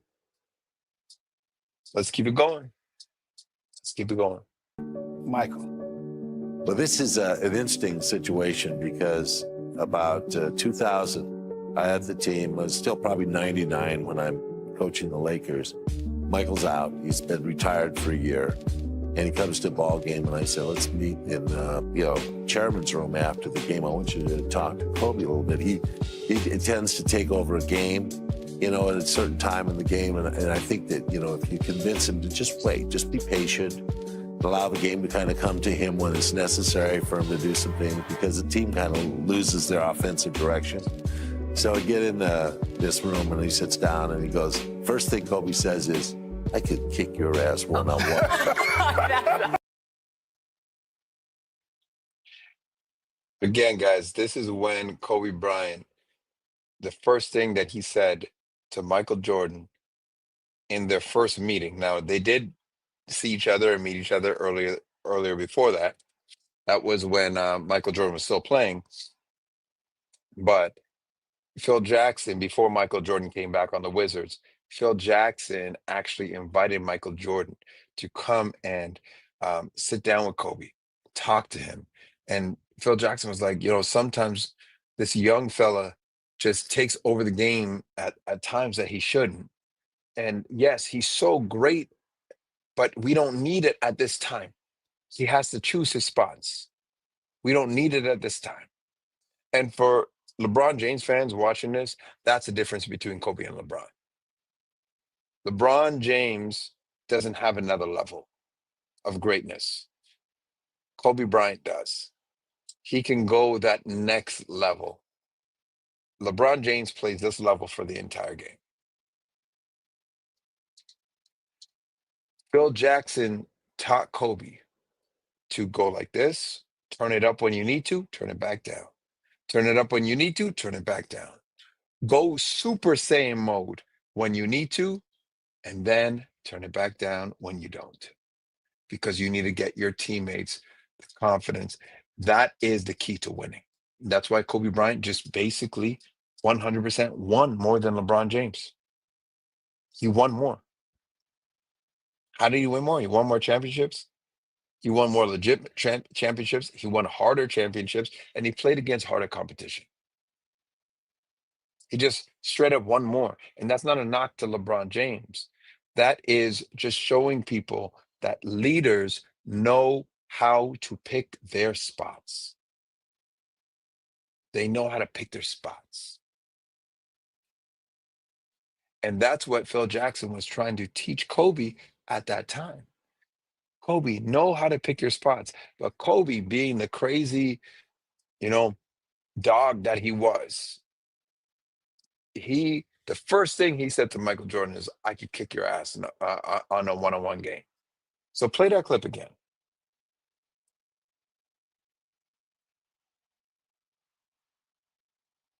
Kobe, Michael.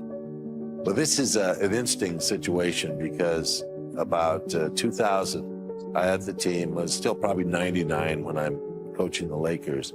Michael's out. He's been retired for a year. And he comes to a ball game, and I said, let's meet in, chairman's room after the game. I want you to talk to Kobe a little bit. He tends to take over a game, at a certain time in the game. And I think that, if you convince him to just wait, just be patient, allow the game to kind of come to him when it's necessary for him to do something, because the team kind of loses their offensive direction. So I get in this room, and he sits down, and he goes, first thing Kobe says is, I could kick your ass one-on-one. Kobe. But that's Kobe Bryant for you. So this is Kobe Bryant from 1997 until 2003. This is his maturation. Now, see, around this time, I would say around 2002, 2001, actually. Around 2001, he met his wife. Do you have that clip for us? Because that's caught on camera when he actually met his wife. Yes, I do. Give me just a second. Let me pull that up. You got it. Kobe. And this man is just on another level too, Jay. There's no Wait, before you continue, I can't see you. Let the people see you. I want to see your facial expressions when you're saying what you're saying. Oh, I was saying this man is just on another level. There'll never be another Kobe Bryant. I don't think so. And There'll that's why never be another Kobe Bryant. that's why they have You're looking at one. You're looking at one. Your wish. Right. I have the video now. All right. Lovely young ladies that I haven't even met yet. What's your name? Vanessa. Wait, rewind that one more time. So he's at a video shoot, a music video shoot. I think it was actually Fabulous's video shoot. And Fabulous and Jagged Edge. I think it was that video shoot. And she was one of the girls dancing in the video. So he's talking about, oh yeah, there's a lot of ladies here, some that I've never met. Him meeting Vanessa Bryant is right here. It's on camera.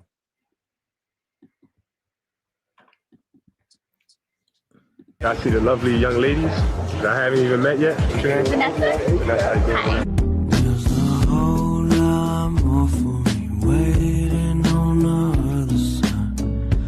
I see the. So he goes on to meet her at what, 20 years old? I think they got married when he was 21 or 22. She would have been 19, I believe, because she's only a few years younger than him. So they got married very young, and he made a lot of mistakes. They got married very young, and he made a lot of mistakes. And some of those mistakes came in the form of infidelity. I wasn't in their marriage, so I don't know all the mistakes. There were probably other mistakes for sure. But one of the mistakes that we all know, they came in the form of infidelity. And one of those acts of infidelity manifested in a sexual assault charge. So for those of you guys who do not know, Kobe Bean Bryant was charged with assault. Do you have a news clip of that? See, I don't have a clip, but I can read an article. Why don't you go ahead? You want me to put it up for the people? Yeah, put it up for the people. Okay. Yeah. So All this right. happened in 2004. So we went all the way up until 2003. This is 2004. Well, in this article, it says it's July of 2003.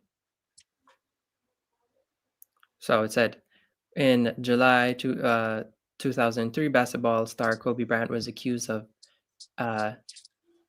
Oh, or sorry to interrupt. You said it's July of 2003. The only reason why I say it's 2004 is I'm talking about the season. Ah, I see. Yeah, yeah. The basketball season started in October, but it's a 2004 season. Yeah, again, still learning about the whole NBA. No, it's not your fault. It's my fault. I wasn't specific. Go ahead. So yeah, it says in July 2003, basketball star Kobe Bryant was accused of sexually assaulting Caitlin Faber, a 19-year-old concierge at a hotel in Colorado. The incident reportedly occurred when Bryant, who was in Colorado for knee surgery, invited Faber to his hotel room after a flirtatious encounter. Faber alleged that what began as a consensual kissing escalated into unwanted physical restraint and assault despite her repeated requests for him to stop. Following the allegation, she underwent medical testing, and Bryant was subsequently charged with felony assault, denying the claims and stating that the encounter was consensual. The All right, case you can stop. No, you can stop right there. There's so much wrong with this. There's so much wrong with this.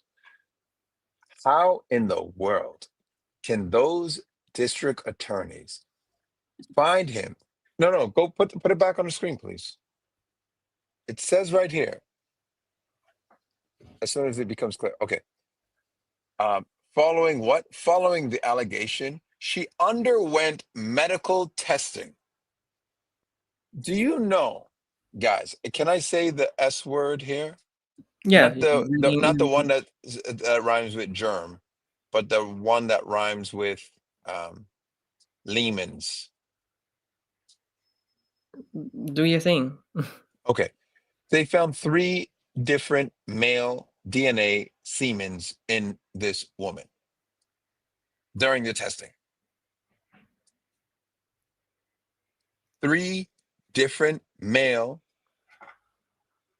semens in the woman. So if you have 3 different semens in the woman, how in the world can you charge this guy for assault?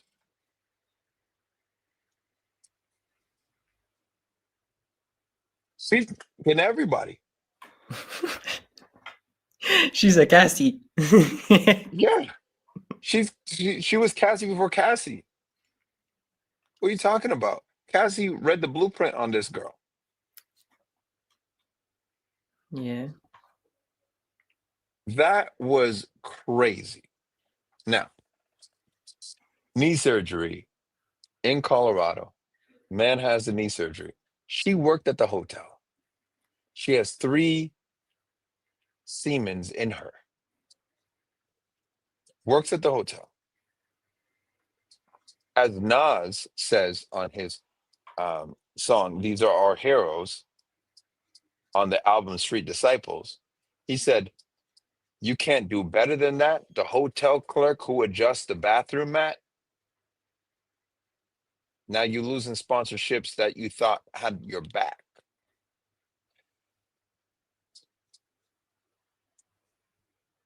But really,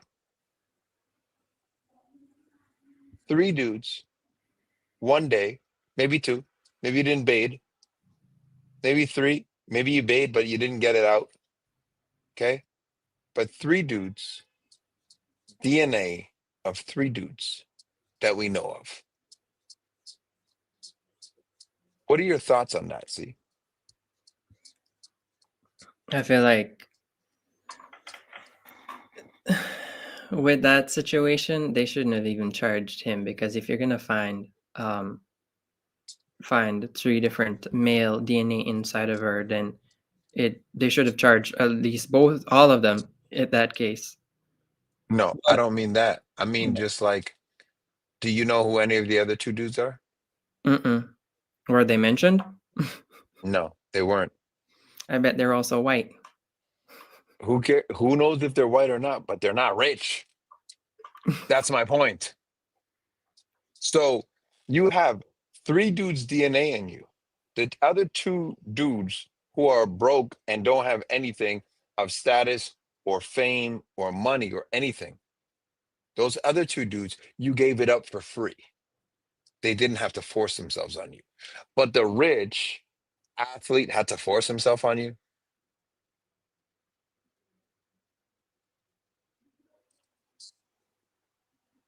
Yeah. Can we just use common sense here? The rich athlete forced himself on you, but the dudes that you were banging before that, they never had to force themselves on you. You gave it to them for free. and you were rejecting the rich athlete. The Trailer Park Boys, you are like, it's open for business. But the rich athlete, you are like, oh, no, no, no, no, no, no, no. And he had to take it because he don't have any other options. So who's believing this? The answer is nobody, because this went nowhere. Yeah. I However, mean, what it well, and they did. We don't have the clip, but they did make. He was speaking to somebody, I think, and he was saying that whenever he had court days, that that's when he played some of the best times. So it did. yes, he did. Help in some instances. Yes, but this opened a whole can of worms. You're absolutely right. When he had court dates for this nonsense, he ended up playing better on those days than any other days. However, it further drew uh, put a wedge between him and Shaq, and it also, more importantly, he lost all his sponsorships. McDonald's and Nike, and I think he had Coke or Sprite or whatever. Well, Coke is Sprite, but yeah, all of those. And the NBA didn't want to back him anymore, a la LeBron James. Because without this, LeBron James doesn't exist. Just to let you guys know. Just like without Aaliyah's plane crash, okay, the Beehive's going to get at me. Beyonce doesn't exist. It's true. Just like It was without all God's just plan. like without Big. Without Biggie, Jay-Z Jay. doesn't exist. And I'm the biggest Jay-Z fan ever. Oh, I thought you were gonna get at me. No, no, no. I'm actually not a fan. I'm not a fan of any man. But I'm a fan of rap music, and Jay-Z is great at rap. I'm a fan of basketball, and Kobe Bryant is great at basketball. I'm a fan of leadership, and both of them are great at leadership. You can be a fan All of I'm their work. saying is more Kobe than Jay. But what do you say? You can be a fan of their work. Yeah, and you can be a fan of their work. That's absolutely true.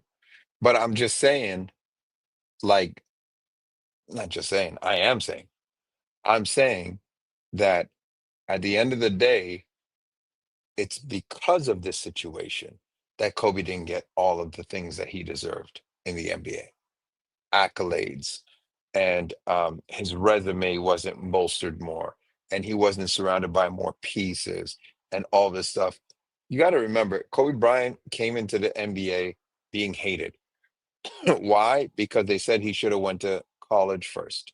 He defied that and said, skip college, go to the NBA. Number two, they compared him to Michael Jordan.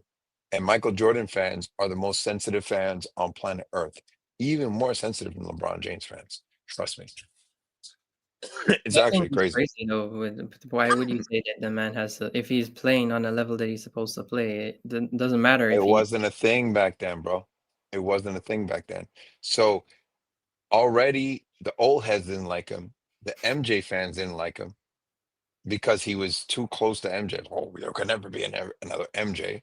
They didn't like him. Then Shaquille O'Neal was beloved. Oh, he ran Shaq out of town, so they didn't like him. And then he did the whole Colorado incident. So he's out of here. He's out of here. At least so they So were we saying. needed a king. We needed a king. Who was our king? You know his name. Say his Oh, name. oh, you want me to say his name? LeBron.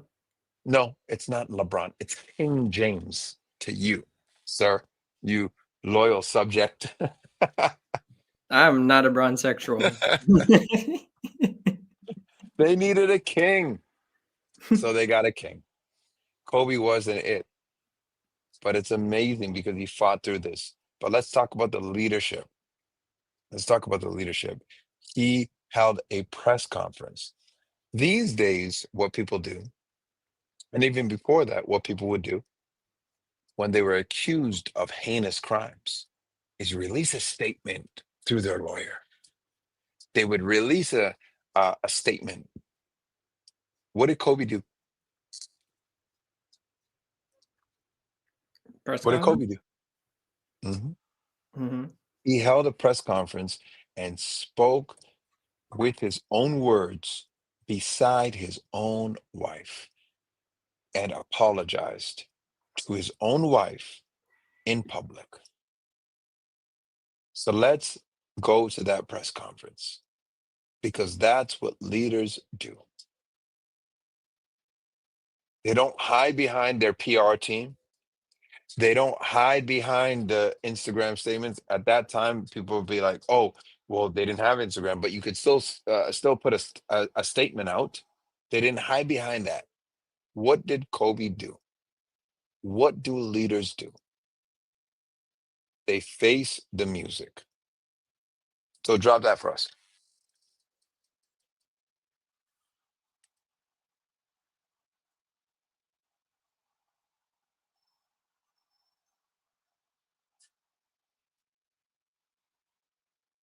You good? Oh, no, hold on. Jay, did you send me that one with the Of press course. conference? Damn it. I don't see it. Second. It's one of the last things, and you'll see it there.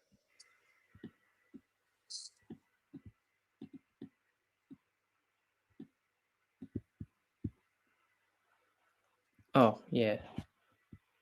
You're right. Hold on. Let me just share it. Share my screen.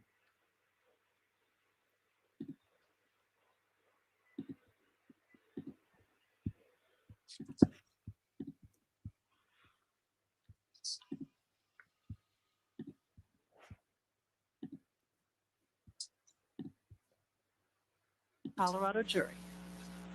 And we are confident that a Colorado jury will find Mr. Kobe Bryant is innocent. Thank you.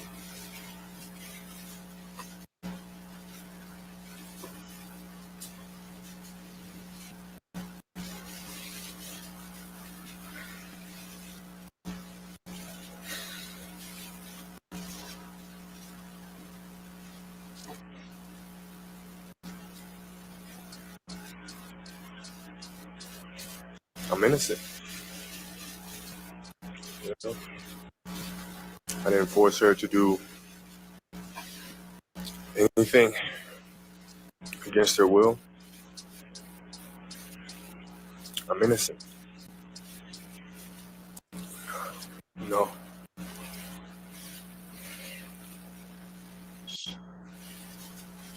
Now sit here in front of you guys. AOC.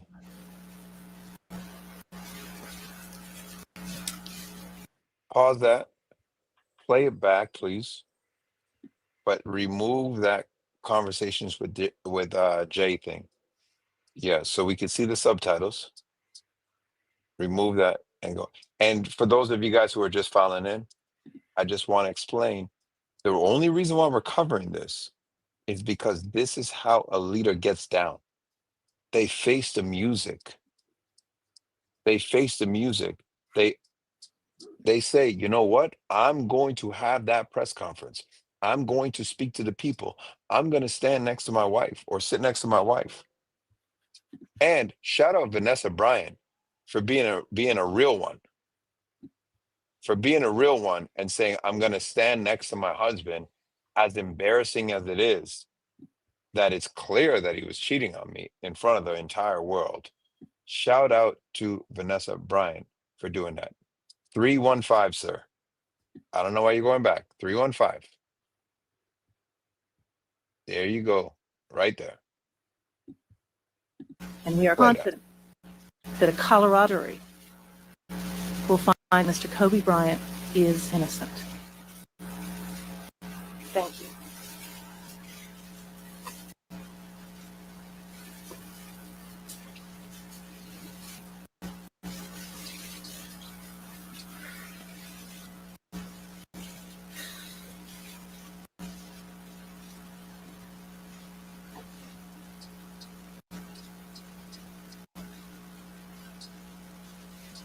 I'm innocent.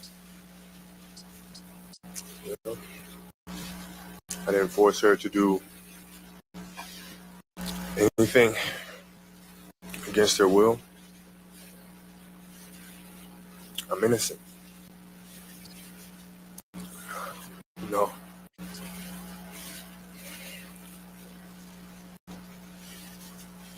I sit here in front of you guys.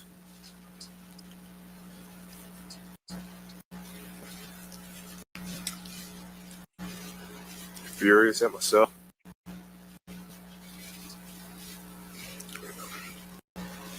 So I sit at myself for making a mistake of adultery.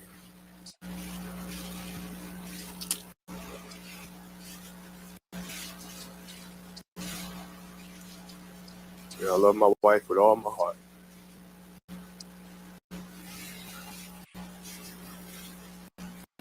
She's backbone. You're a blessing.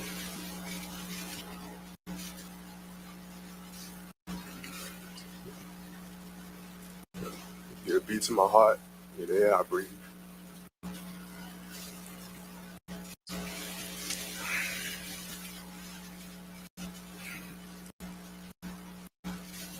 You're the strongest person I know.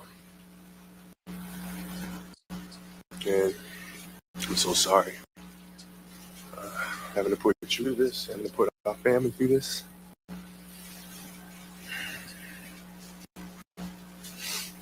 You know, I'm a human being.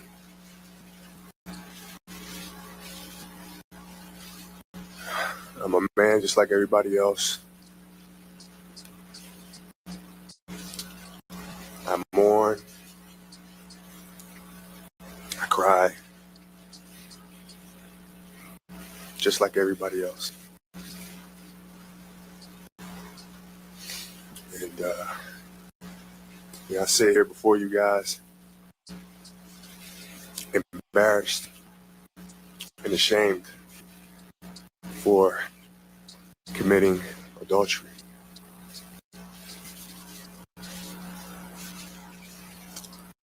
And,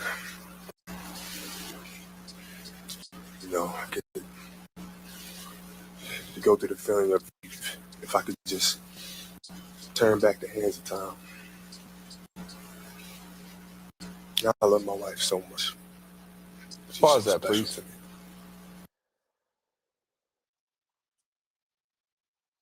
Put me on the screen.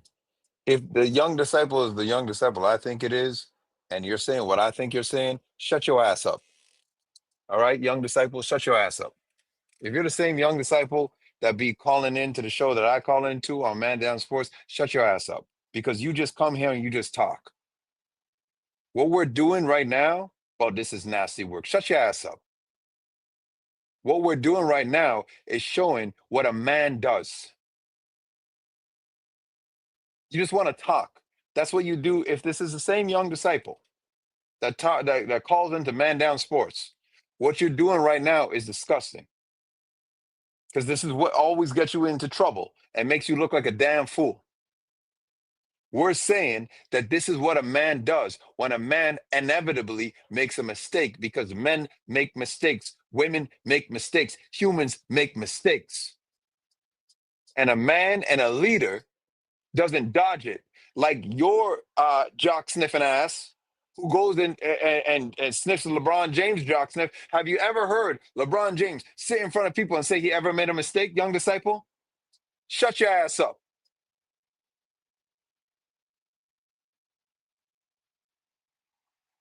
Shut your ass up. And come on my channel and talk about this is nasty work. Matter of fact, see, block this move. You come and you talk. Yeah, thank you. Block this move. Yeah, I blocked him. You come and you talk. Fuck out of here. All right.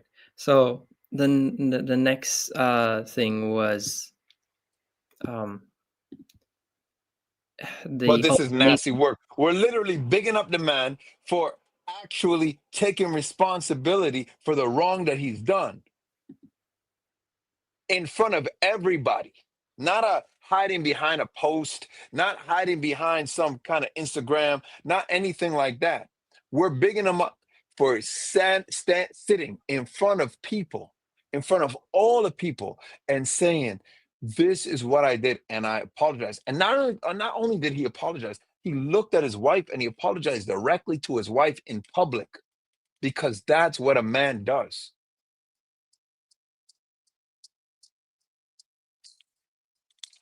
Dumbasses. Continue.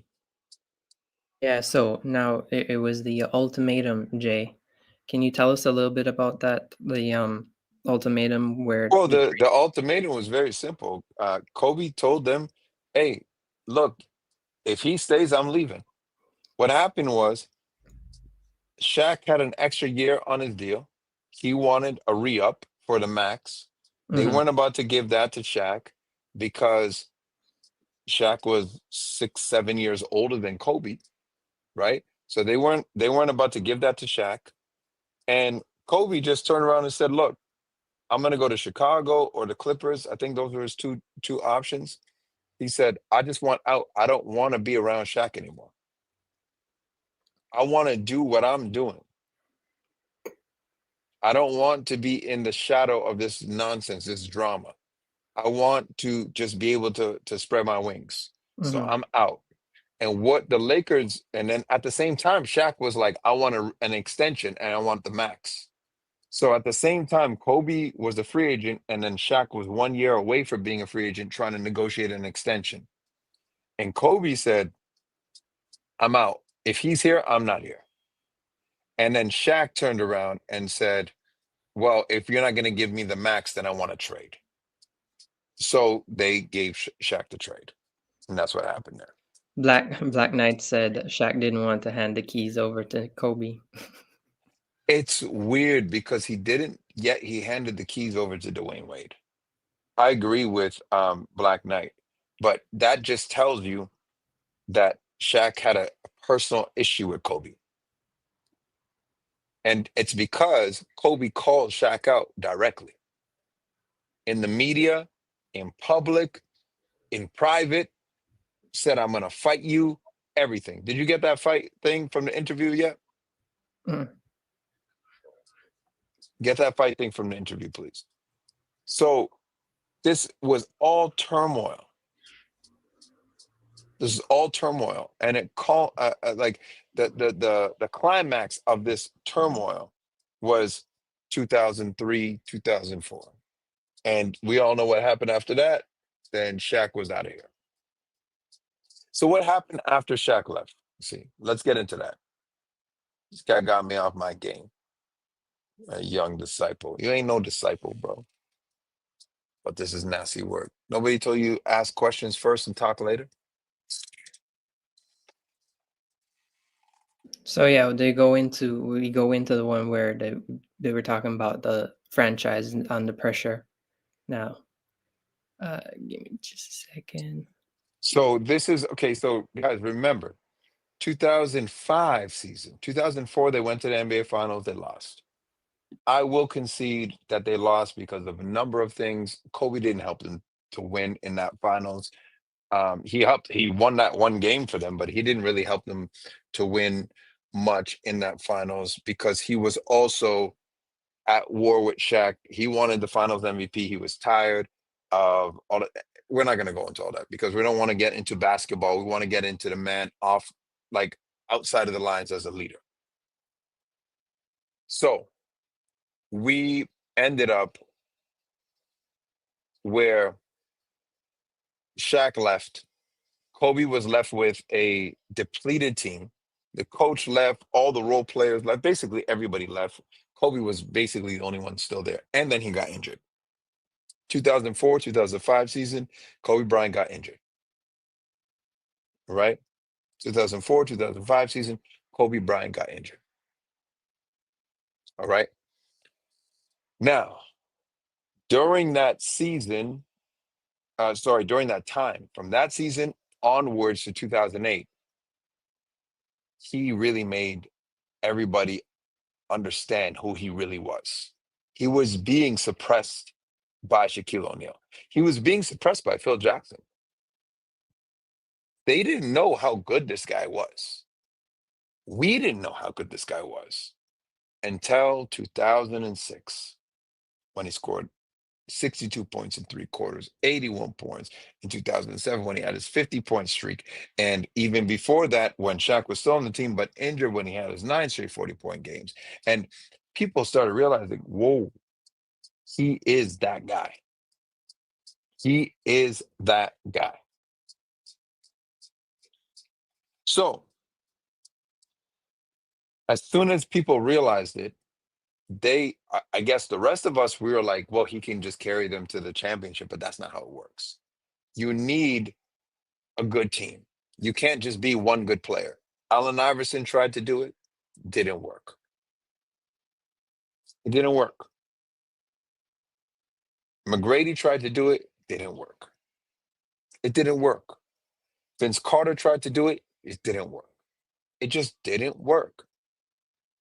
Teams win championships, not individual players.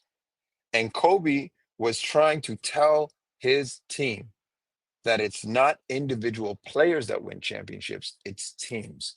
So in 2006, he ran into a wall. They had a 3-1 series lead, which that right there is enough to say that the man is great. 3-1 series lead against a number 2 team when you're the number 7 team.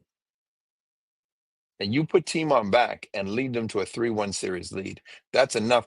It's interesting that people say, oh, they had 3-1 and they lost. They lost to the better team. They weren't spotted 3-1. They had to win those 3 games. They had to win the 3 games. In order to get a 3-1 series lead, you don't just get spotted 3 games. The fact that they won 3 games against that team and they brought that team to 7 games, the fact that they did that is a miracle. It's an absolute miracle. But they did it on Kobe Bryant's back. He scored 50 in a game that series. He scored a game winner. Kobe Bryant in that series was unreal. However, he needed help. And the media was down on him because of that R case, that S assault case. Everybody hated him. He lost all his endorsements. He was in the worst part of his life. And he was trying to climb up, to claw back through basketball. That's what he was trying to do. He made a mistake. And the best way he knew to correct that mistake in the public is be really, really good at basketball. And guess what? That's what he did. And he went crazy.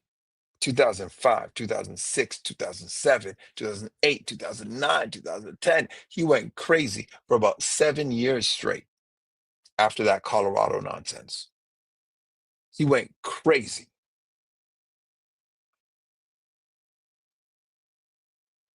So once he was going crazy, his franchise said, all we need is Kobe. And Kobe said, nope, that's not all you need. I need more than just me.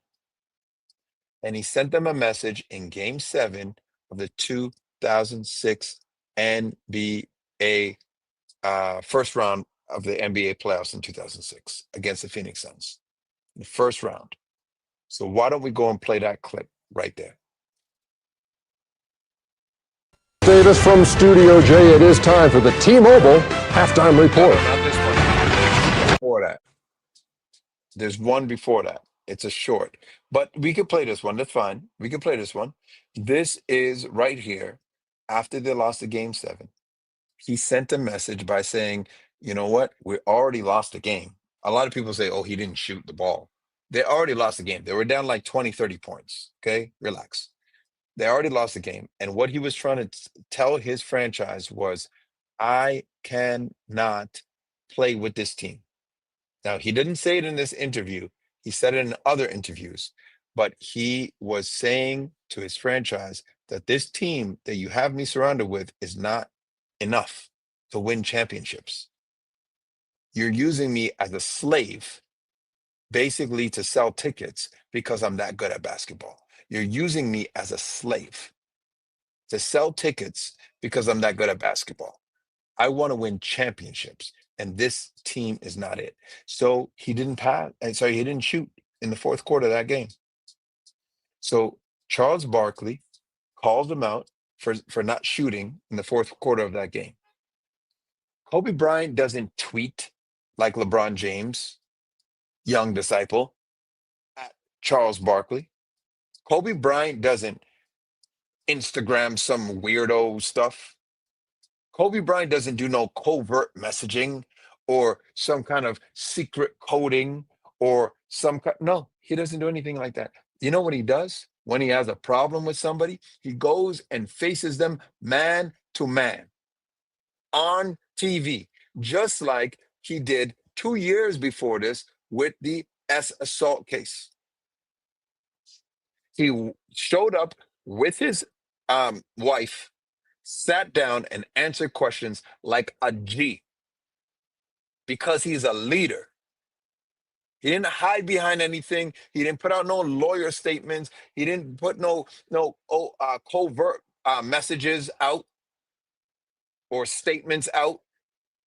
He went to the TNT studios. He went to the TNT studios and said, I'm going to speak to you man to man. This is what happened. Go ahead. I came up here in case Charles tried to get tough with my man Kobe at halftime. Here's Kobe.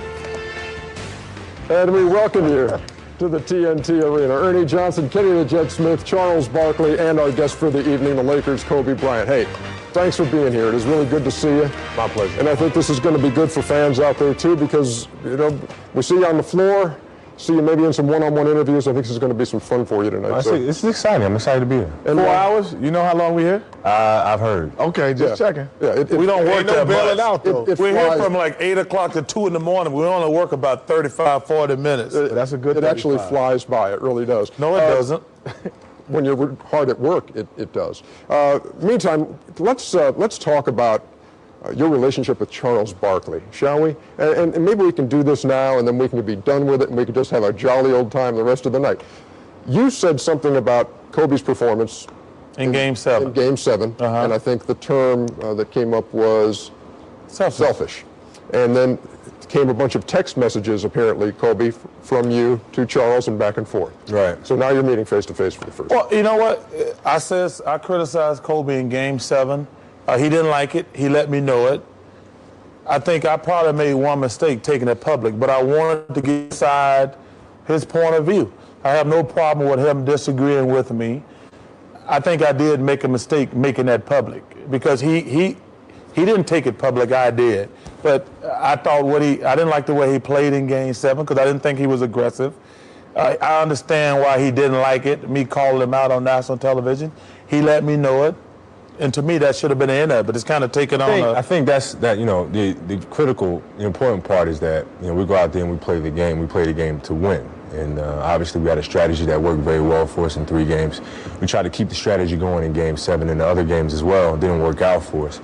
But we're out there to try to win. So, you know, to label me as being selfish was something that I took up with Charles. Right. You know, over the text messages thing. It's one thing to criticize an individual's game, but it's another thing to... Did you see where taking 3 shots in that game was going to raise some eyebrows? No, not really. I mean, if you look at the way that we played took throughout 3 the shots in the series, fourth quarter, not you know, 3 shots Game in 4 the in particular. Well, taking 3 shots in the game was a lie. He took 3 shots in the fourth quarter, not 3 shots in the game.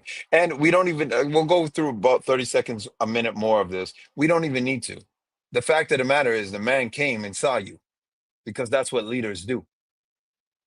The man didn't hide behind tweets and post some, you know, covert messages and all this other nonsense. The man came to your studio and sat down with you and had a conversation with you in front of the entire public.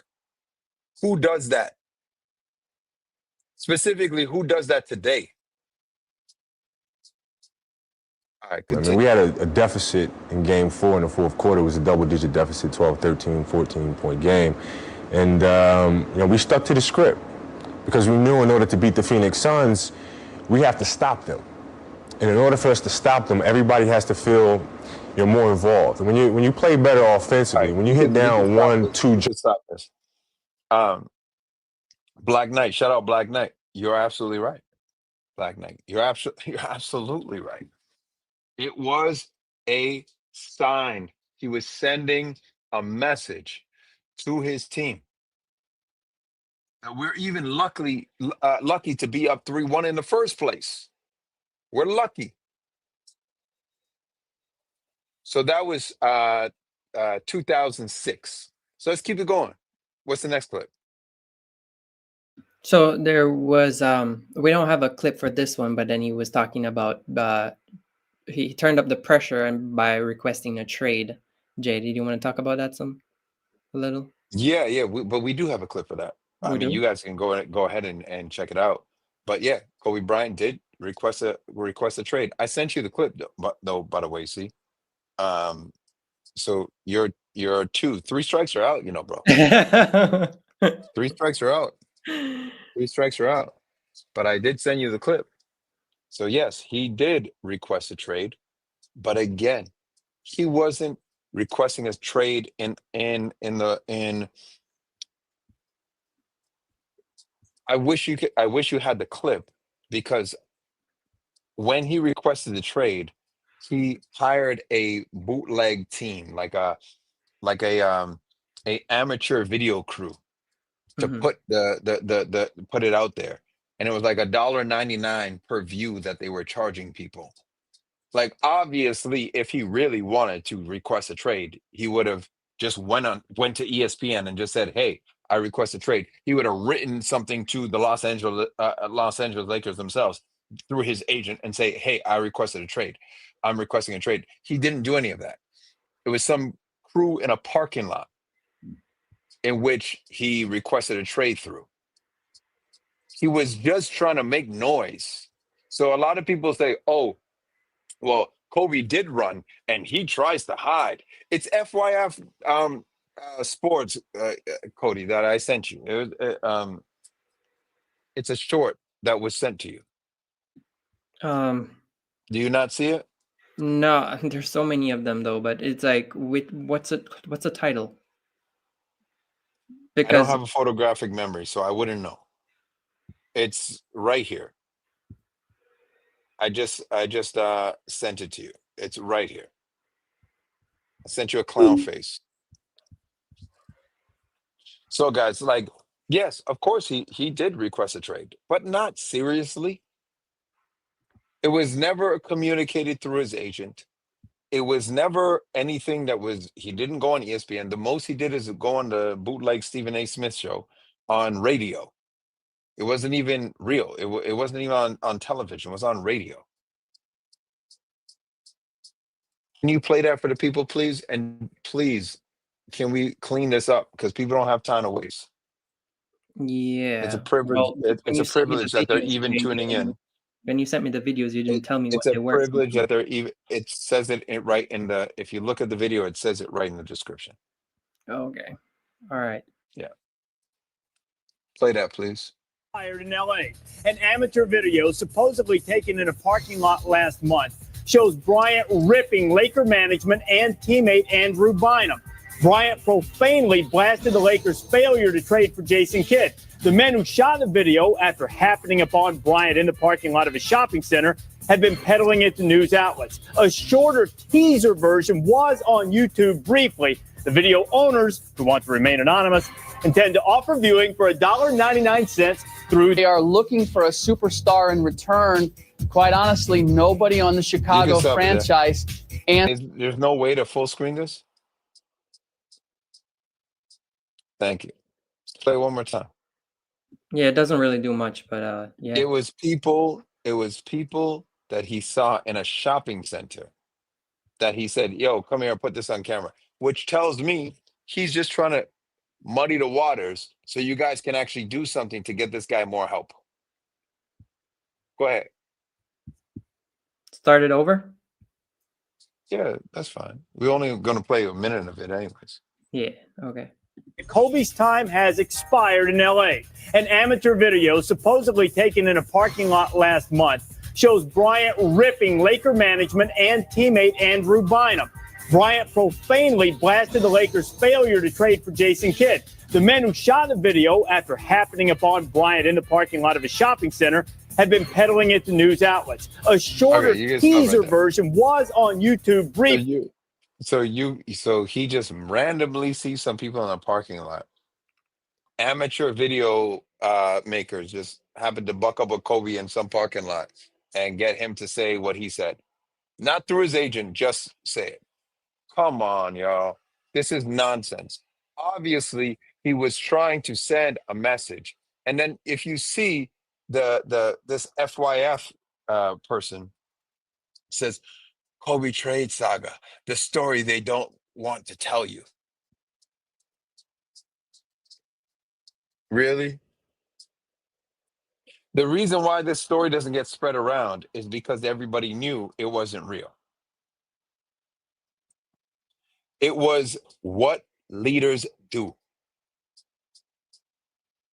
Because many leaders have other leaders or people who have more control than they do.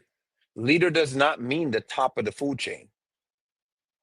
And what he was trying to do was send a message to the franchise to say, we need to get closer to winning chips. We need to get closer to winning championships. That's what we need right now. We need to get closer to winning chips. That's what he was trying to explain to them. If he really wanted a trade, you would hear about it like underground. It would have been something that Rob Pelinka said to the management. So I think at that time it was Mitch Kupchak. It would be something that Rob Pelinka met with Mitch Kupchak privately about and said, Kobe wants out. It wouldn't be a what do they call amateur film crew in a shopping parking lot. FYF sports. Come on now. It sounds ridiculous. He didn't want out of LA. He didn't want out of LA. What he wanted was to get pieces around him in which he can actually compete. Go ahead, see. Oh, I was just gonna talk about the next one we're going into. Are I finished on with that one? Yeah. Yeah. So now we go over into 2008, and that's when the whole, redeem team and him defending Kwame and all of that. Well, he did defend Kwame before the Redeem team. He defended Kwame Brown twice. And I want to play those clips because that's another leadership quality. The first time he defended Kwame Brown, that's the one he's in the locker room. Do you see that one? They're talking about Kwame Brown, and Kobe is saying, I'm here at 5 a.m. I'm here, or 6 a.m. practice, and he cares about his craft, and he's practicing, and he's dedicated. Yeah, I see that one. He's sticking up for Kwame Brown, because if you guys were around that time, like I was around that time, Kwame Brown was getting booed by Laker fans. Sometimes he would just get the ball. As soon as they passed on the ball, they would boo him, to the point that he asked Kobe not to pass on the ball anymore. I swear to you, he touched the ball, they would boo him. I swear to you. So That's crazy. It is crazy. And this is what Kobe said about Kwame Brown at that time. Go ahead. And he comes out to LA, and I'm in the gym at 6 a.m, killing myself. And he understands that, we're not going to play around here. And he knows that, and he enjoys doing that. I mean, he's in there in practice. He's busting his butt before practice. After practice, he's in there on off days getting treatment. He's been great, man. That's how Kobe talked about Kwame Brown. Kobe could have been like, I don't want to mention their names, but they rhyme with the Don games. You're laughing. The Don games. Um, Kobe could have said, "We need more pieces at the center position," because what James said in Cleveland is the reason why Kyrie wanted out. That's the reason why Kyrie requested a trade to get out of Cleveland, because James said, we need more playmakers. Well, Kyrie was on the team, but Kyrie is the point guard. So he was trying to get Kyrie traded behind the scenes. Kyrie knew that. Like everybody knew that. Everybody knows it now, but everybody knew it at the time.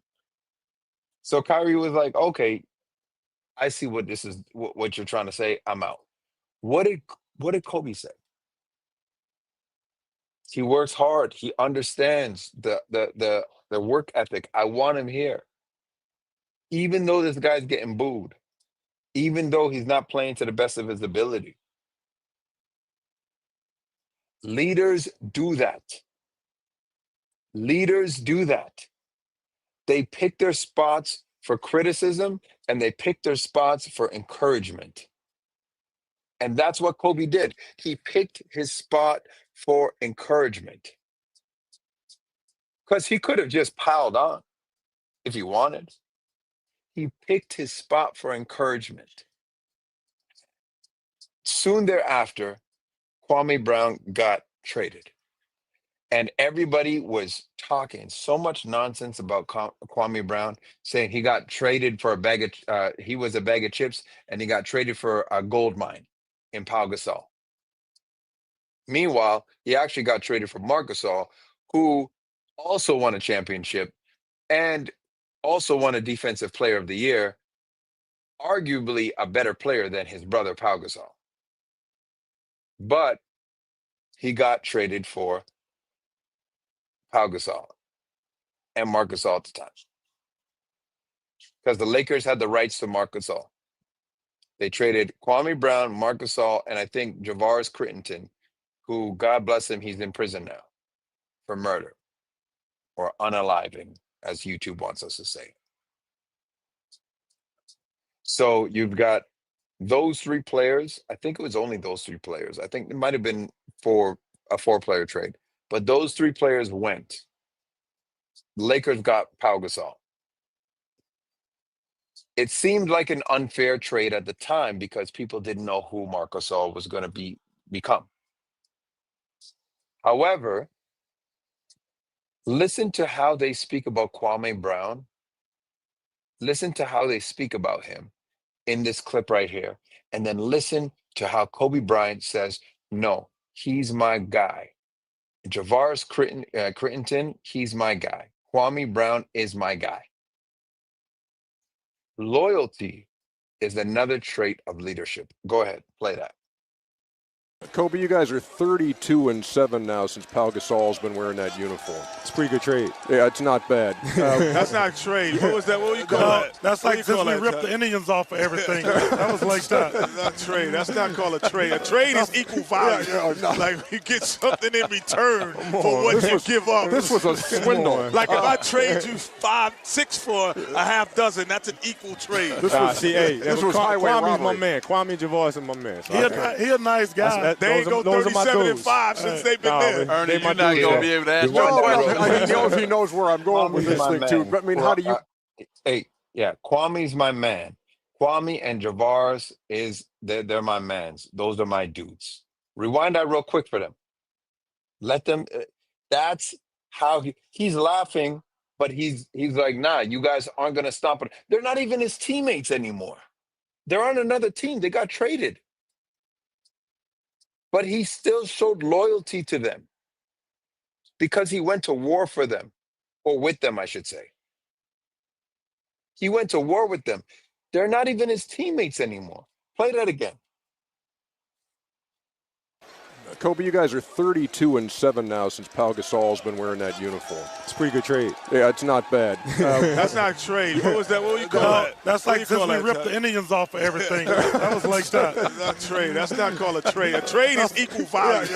Like we get something in return for what you give up. This was a swindle. Like if I trade you 5, 6 for a half dozen, that's an equal trade. This was highway Kwame's robbery. my man. Kwame Javon is my man. So He a nice guy. They ain't go 37-5 since they've been there. Ernie, you're not going to be able to answer No, the question. he knows where I'm going with this thing, too. I mean, how do you... dudes. See that? That's all we need. Again, guys, that is leadership. People underestimate Kobe as a leader, and it's mind-boggling to me. Because there's so many instances of notice, the only highlights I showed you guys was during the 2000 NBA Finals. And that's just because I just need it had to do with that. Since then, I haven't shown you guys since 1997. Now we're in the year 2008. I haven't shown you guys any highlights, anything with this guy on the basketball court. Just strictly leadership. Just what he does outside of basketball, outside of specific dribble, shoot, pass, rebound, run, and jump. Outside of that, I've showed you guys. I don't need to talk about how great of a player Kobe Bryant is. I don't care. This guy's leadership is the most underestimated thing that I've probably seen in my entire life. It's right up there with how great Fabulous is as a rapper. Now, for real though, Kobe Bryant, one of the great leaders of our time. But people need to remove the hate that they have for this guy. Let's get to the next one. Yeah, so the next one, now we're going into the whole Olympics and people talking about how he inspired them and all that stuff, all that good stuff. Yeah, so right after they lost to the Boston Celtics, they would have won if they had Andrew Bynum and if they had Trevor Ariza. They were down 2 starters. They lost in 6 games. They would have won if they had those other 2 starters. Kobe would have 6 or 7 rings by now. Anyways, it's all good. Life's, right? However, after that, they went to the Olympics, or Kobe went to the Olympics. Just to give you guys context, in 2004, they lost in the Olympics. They got not gold, not silver, but bronze, courtesy of LeBron James and the crew. Not gold, not silver, but bronze. So what they did is they had to go and summon Kobe Bryant. The first thing that Kobe Bryant did is he came in and said, I'm going to play defense. I want to guard the other team's best perimeter player, and I'm going to take them right out of the game. Leadership, because who the hell wants to play defense? See, you just started playing basketball. Would you rather shoot, or would you rather try to block people and rebound? No, I would rather shoot. Who wouldn't? I don't want nobody brushing up against me. Who wouldn't? Exactly. Who wouldn't? Nobody wants to get down to the nitty gritty and just play defense. It's boring and it's hard. And I'm weak. Look how they do KD. Well, that's a whole nother story. But my point is, it's not easy to just dedicate to playing defense. Kobe said, I'm just going to play defense. But there were 2 instances, or well, at least one that we know of, we're about to play, where he was playing offense a little bit too Lakery. He was playing offense like he was playing for the Los Angeles Lakers.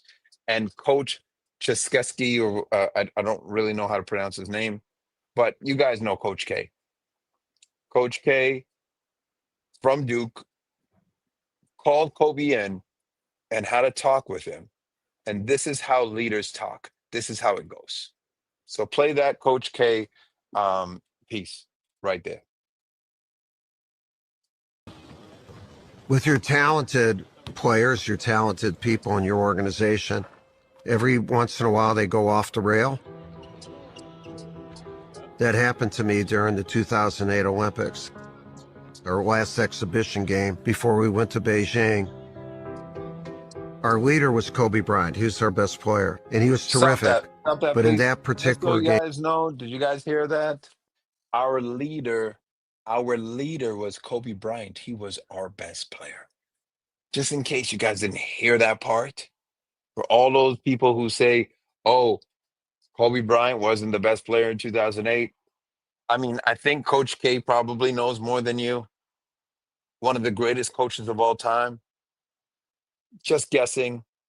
Our leader was Kobe Bryant, and he was our best player. Go ahead.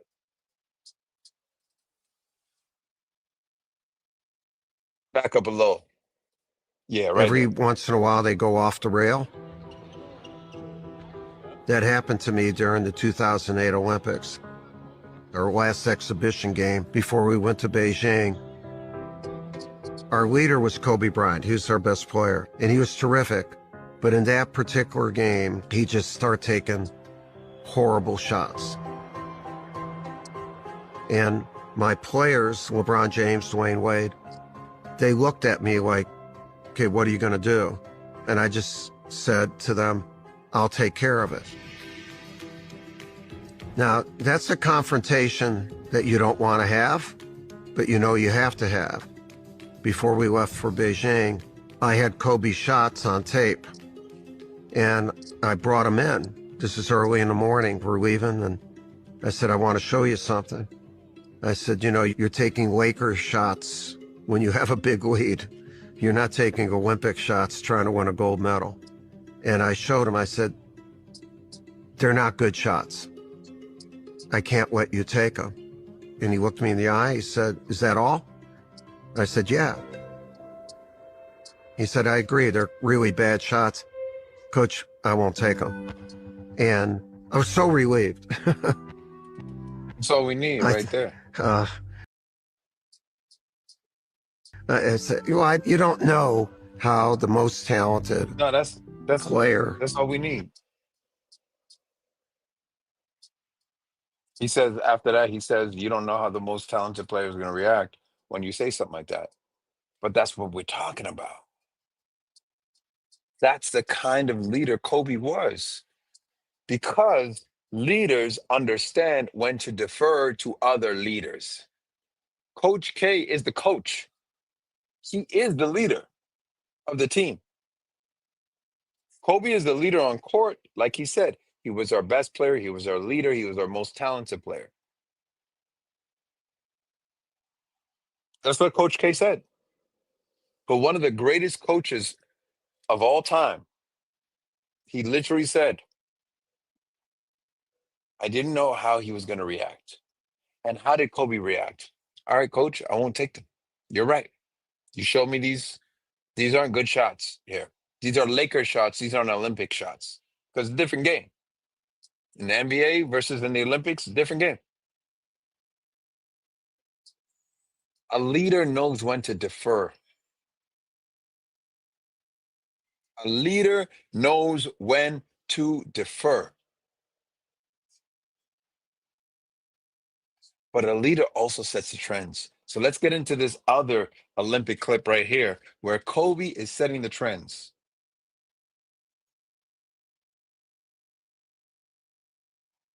Out, everybody but Kobe. Come back to the hotel about 5:30 or 6 in the morning, and guess who's in the lobby on his way to the gym? Kobe is downstairs in the lobby. He says, we all went to the club. This is in Vegas. This is when they're all training. The Olympic team is training in Vegas. Said we all went to the club, everybody but Kobe. When they got back from the club at like 5, 6 in the morning, this is what they saw. So play that one more time.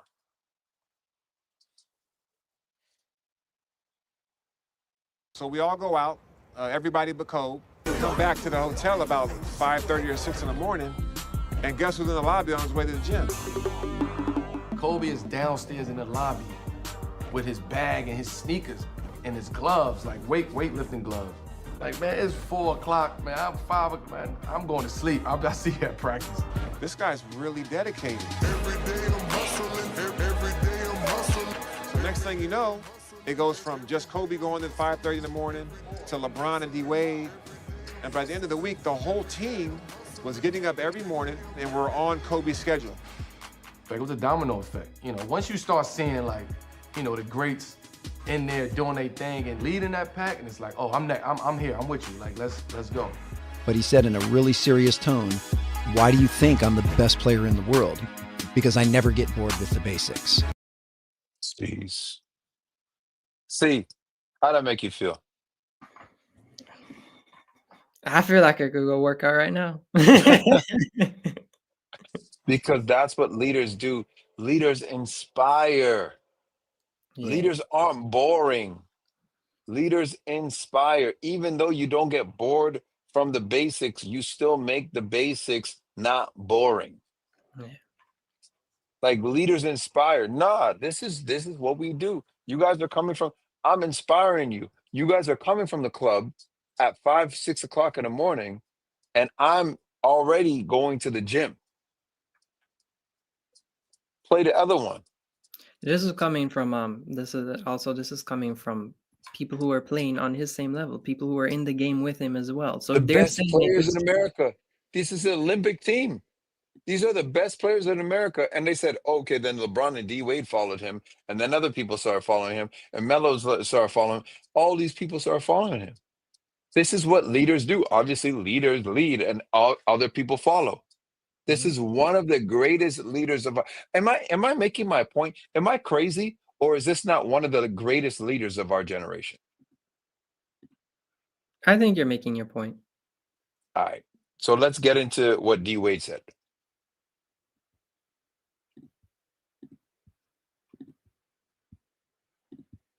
This is when I knew Kobe was a monster, though. We get into a city and immediately we all go to the gym. You know, it's Melo, it's me, it's Bryant, it's Kobe. Like, we all go to the gym, we all get our work in. It's real late. And so after we get done getting our work in, we probably get like 3 hours of sleep. We wake up, we go down to where the food is. Kobe Bryant is sitting there with ice on his knees already. So we walk up to Kobe, like, Kobe, what's up? And he was like, oh yeah, man, I just finished the workout and I'm about to go do another one. And at that moment, I was like, we just worked out about 3 hours ago. You've done another workout and you about to go do another one? That's when I was like, okay, I got to get my stuff. This is when I knew Kobe was a monster, though. We get into a...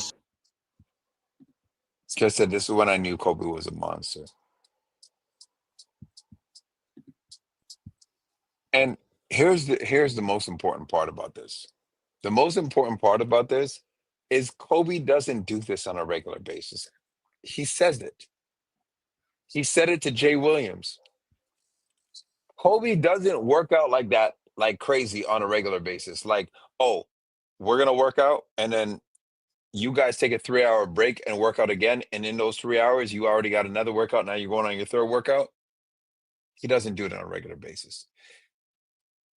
As he said to Jay Williams, I want to show you guys what hard work looks like. He's doing it on purpose. First of all, a human being can't do that every day. A human being can't do that every day.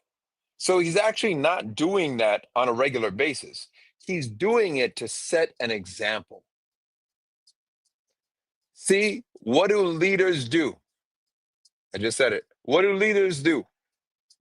They set example. They inspire. Exactly. They inspire. They set an example. And let's move forward. All right, now we're going into that clip where he bumped Pau Gasol in the chest. So now, real quick before you started, now that they've had the Olympic, set an example, this is how you work hard. I'm gonna only play defense. yes, coach, I'm gonna follow your instructions. It makes perfect sense. You showed me everything. I'm gonna defer to you. You are the coach of the team. I'm gonna set the work ethic, leadership for the team. Now we're gonna play the first game. Why don't you go and play that clip from the first game against Spain? Not the first game of Olympics, but the first game against Spain. Gonna set the tone and start the game. And we said it on running through Powell's chest. Hold up. We was like, Hold up. And remember, Pau Gasol is his teammate.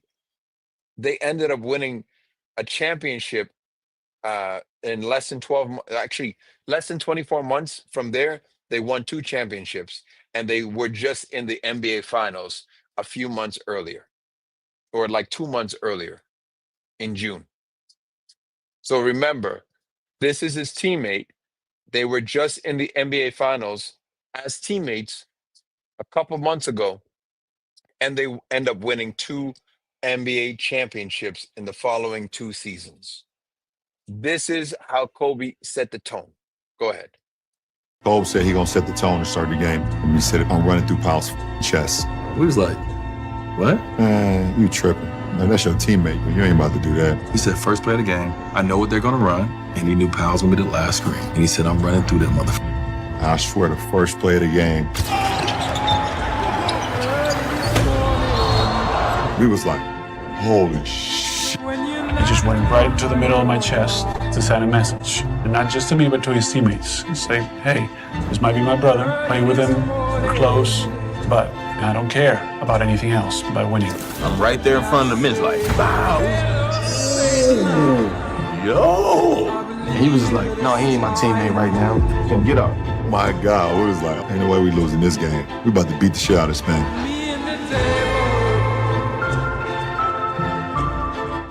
Kobe said he. No, you could play it one more time because that's intense. You tell me what you think about that before you play it, though. Yeah, I mean, he did let people know his state of mind and what it's not about any friends kind of thing right now, or the kind of relationship we have. Like, we're on the court and we're on opposing teams. You know, I must set the tone. 100%. And he even had Pau Gasol. The documentary even had Pau Gasol say, "Yeah, he ran right into my chest," and that was the message. Like, we may be brothers, but we're on the opposite team right now. So play that one more time. And this is what leaders do. Leaders set the tone. Leaders say, "Follow me. Y'all follow me." This is what leaders do.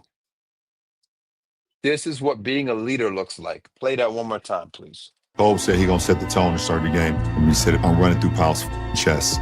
We was like, what? Man, you tripping. Man, that's your teammate, but you ain't about to do that. He said, first play of the game, I know what they're gonna run, and he knew Powell's gonna be the last screen. And he said, I'm running through that motherfucker. I swear, the first play of the game,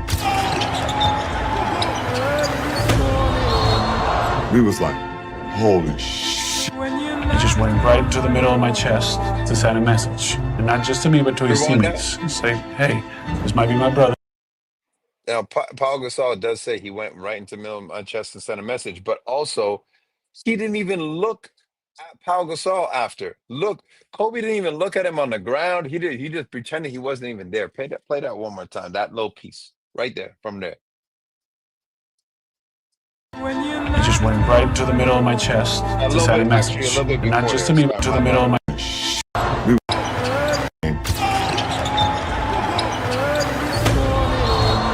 We was like, holy shit. He just went right into the middle of my chest to send a message. And not just to me, but to his teammates. Say, hey, this might be my brother. Play with him. We're close.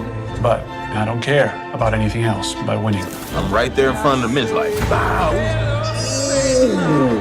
Yo. And he was like, no, he ain't my teammate right now. So get up. My God, we was like, ain't no way we losing this game. We about to beat the shit out of Spain.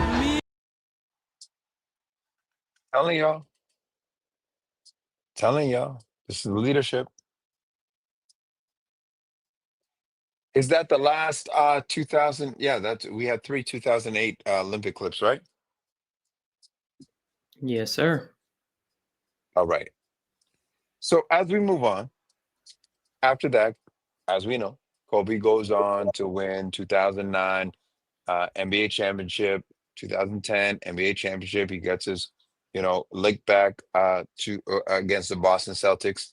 Let's get into that stuff right now. See. Yeah, so now it's the Kobe's motivation about his loss to the Boston Celtics. Because remember, they lost to the Celtics that 2008 season just before the Olympics. Okay.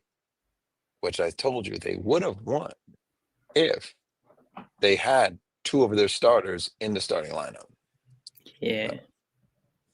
They were down two starters and they lost in 6 games. But let's look at his lick back. In your life that are scars, using those moments as a weapon, right? Using those as, using basketball as kind of like a vehicle through which to express yourself, right? So at that moment, for us to face the Celtics again, it's not about the Celtics. It's not about your opponent. It's about you taking your inner struggles and channeling that through the game, right? As a way to unleash, right? So now it became a matter of how do I express that to them? How do I get them to that point where they figure this right there. What did he say, or did you notice? I don't mean to put you on the spot, see, but what did you notice that he said right there? You do mean to put me on the spot, but I actually wasn't listening to what he said just now. All right. So I'm gonna have you run it from the beginning. Mm-hmm. I'm not gonna put you on the spot to ask you, but I want you to pay attention to, he was saying, this is what I have to do inside.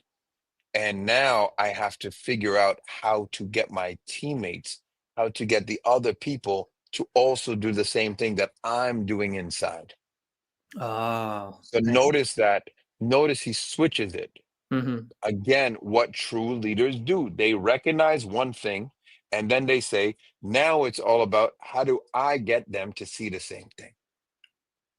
Yeah. And on the most basic part of or most basic point of leadership would be a relationship between a man and woman or whatever. One person in every relationship is going to be the leader and the other person is going to be the follower. And we're talking about majority of the time, not 100% of the time. But one person is going to be the leader and the other person is going to be the follower. However, you're going to need to, as the leader, have the person who is following your lead understand and absorb that for themselves. Otherwise, they're just like sheep. And who wants sheep? They're useless. Seriously, sheep are actually useless. They're only good to go to the slaughter. What else can they be used for? Wool. Their wool. Clothing. Their wool. Like, you know what I'm saying? So what I'm saying is, again, a leader guides, but not only guides, allows the other person to understand where they're going and why they're going there and how they're going there. So Kobe talks about, this is what I had to do, is I had to take that loss in 2008 and channel that energy and take that aggression and that anger of that loss out on 2009, 2010, so on and so forth. But I didn't have to stop there, or I couldn't just stop there, I should say. I also had to teach my teammates how to do the same thing and why they should do the same thing and the significance and importance of doing the same thing. So let's go back into that.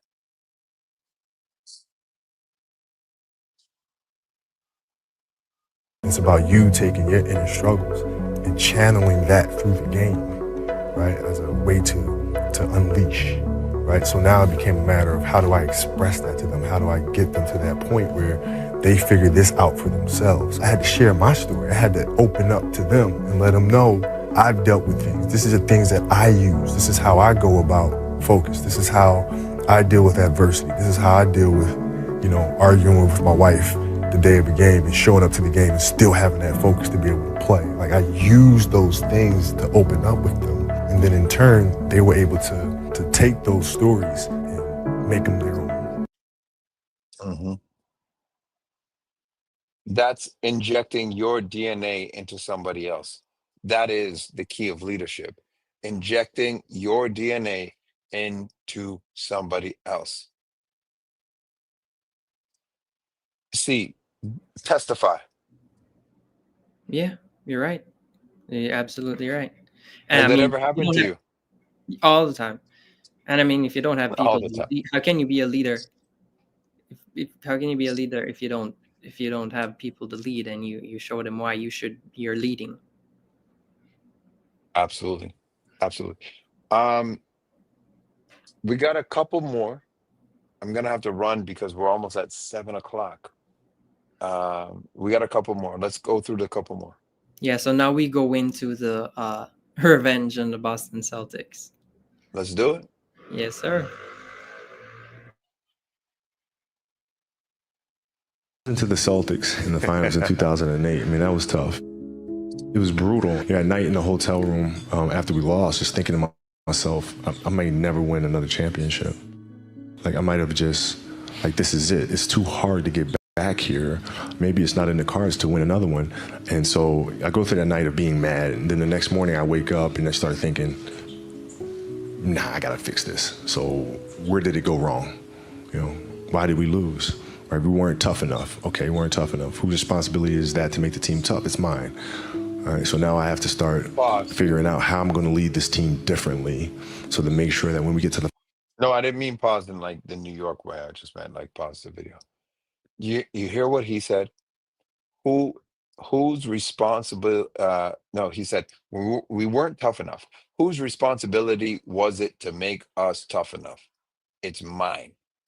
A leader understands what their responsibility is, and then they figure out how to inject whatever that is into the team that they're leading. Whether the team is your family unit, your spouse, your brother, your sister, your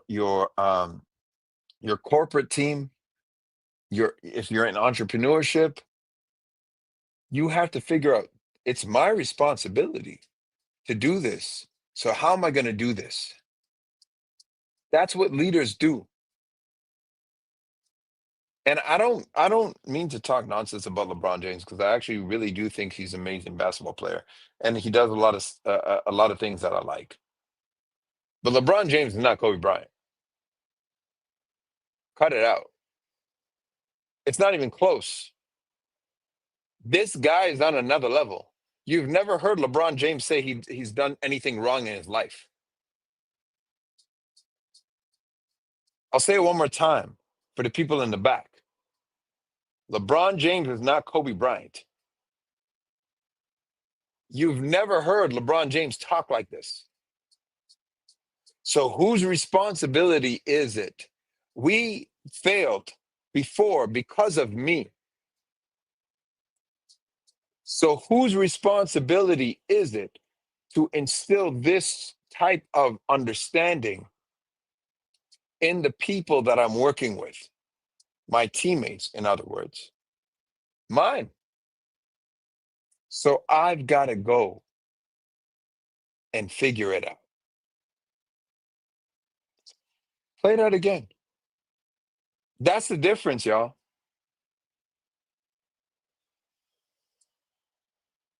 This is more powerful than stats. All y'all nerds out there, this is more powerful than stats. Injecting your DNA into the people around you and changing the way they look at things and changing the way they think and changing the things that they understand so that they can react, act, and continue to be that person that they need to be in order to be successful. That's a big thing. Or you could just trade them and say, I need more help. Please, people, do not talk to me about Kobe Bryant versus LeBron James. It's not even in the same stratosphere. Play that, please. Well, losing to the Celtics in the finals in 2008, I mean, that was tough. It was brutal. At night in the hotel room after we lost, just thinking to myself, I might never win another championship. Like, I might have just, like, this is it. It's too hard to get back here. Maybe it's not in the cards to win another one. And so I go through that night of being mad. And then the next morning I wake up and I start thinking, nah, I got to fix this. So where did it go wrong? You know, why did we lose? Right? We weren't tough enough. Okay, we weren't tough enough. Whose responsibility is that to make the team tough? It's mine. All right, so now I have to start figuring No, I said right. Yeah. out how I'm going to lead this team differently so to make sure that when we get to the finals the next time, we're tough and ready for this challenge. And, you know, that's how you bounce back from those moments. Mm-hmm. How am I going to lead the team differently to make sure that we are tough enough to bounce back from that challenge? My goodness. Let's get to go ahead, see. Go ahead. No, that's just crazy, man. And it's just another example as why he's not just thinking about himself, he's thinking how to improve on being a great leader. Yes, and he literally said, you heard it, how am I going to lead this team? That's what he said. How am I going to lead this team? Yeah. That's You wild. feel me? This guy is one of the greatest leaders we've ever seen, and nobody appreciates him. It's very few. It's probably the only few people who are here watching this right now. It's only the only few people who are here watching this right now that really, really appreciate this man's leadership. But you know what? The few people who are here right now and the few people who appreciate Kobe for who he was are the people who succeed in life. Those are the people. If you're on here right now, if you even watching this long, or if you've been here, because you guys know our numbers are up, up, up. Today, our numbers are not up. Why? Because people don't want to be called out. Kobe is still a leader. Even though he's passed away, he's still a leader because his legacy lives on. Will yours? Well, you're on here because you want your legacy to live on. Let's keep going, see? All right, so now we move into 20. And shout out some people in the chat I see here. Shout out Drabana and shout out YouTube Observer. Kobe wins the heart of the people. Yes, 100%. Yeah, 100%. Now we move over into 2013 when he did those free throws. Those crazy. Oh, when he tore his Achilles, which I also tore my Achilles. And so I know how hard that injury is to come back from. And I think I tore my Achilles right around the time that I actually just met you, see, which was like three years ago. About 4. 4 years ago. Yeah, I tore my Achilles 4 years ago in my last basketball game that I ever played. And yes, I also tore my Achilles. So I know this injury is a very hard injury to come back from. Go ahead.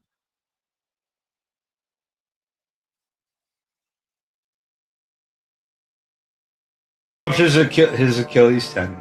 Then he says to me, I reach back there and try to pull it back down. No. See, the other one. This is the explanation behind it. Play the other one first. So Kobe Bryant cannot continue. But he's going to shoot the free throws. He can barely make it to the free throw line. And he is hurting. But the Lakers down by 2, and they want him and need him at the free throw line. Got it.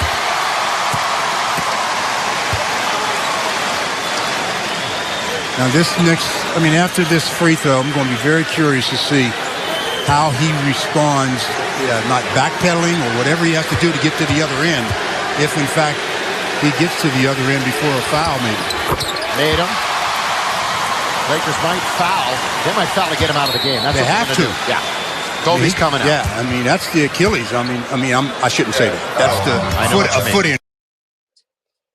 So he tore his Achilles. He went and shot the free throws and then walked off the court.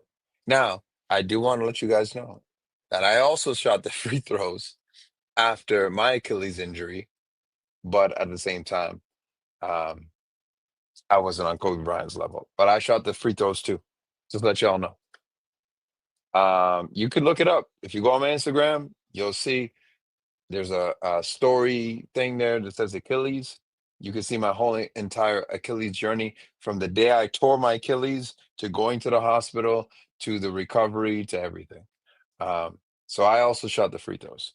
But let's look at the reason behind him shooting the free throws. And let's look at what his thought process is while he was like about to shoot the free throws. Let's look at that. This is Gary V, not the Gary V, the marketing guy. This is different Gary V. Is the trainer. He retired when Kobe retired. Get his name real quick, see. But anyways, this is the story behind this. So go ahead. He ruptures his Achilles tendon. Then he says to me, I reach back there and try to pull it back down. I said, no, it doesn't really work that way. Try to walk on my heel to see if I could run on my heel and see if I could play that way. I said, it don't work that way.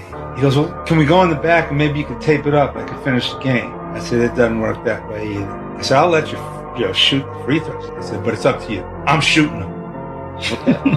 I've talked to him. To this day, pretty much, it was a shot at Paul Pierce. Was he wheelchaired took off? a wheelchair off the court. So that was the message that he was sending to everybody in the league, and it was sent loud and clear. Because remember, Paul Pierce got carried off in a wheelchair and then came back onto the court running. I'm back in the NBA Finals. To me, that's the way they won that game. It was a very close game.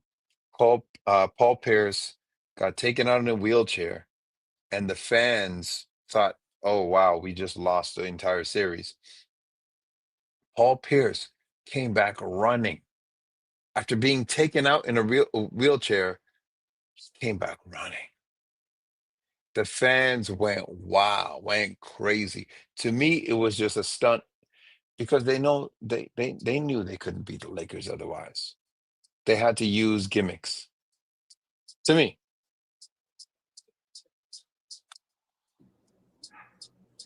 Yeah.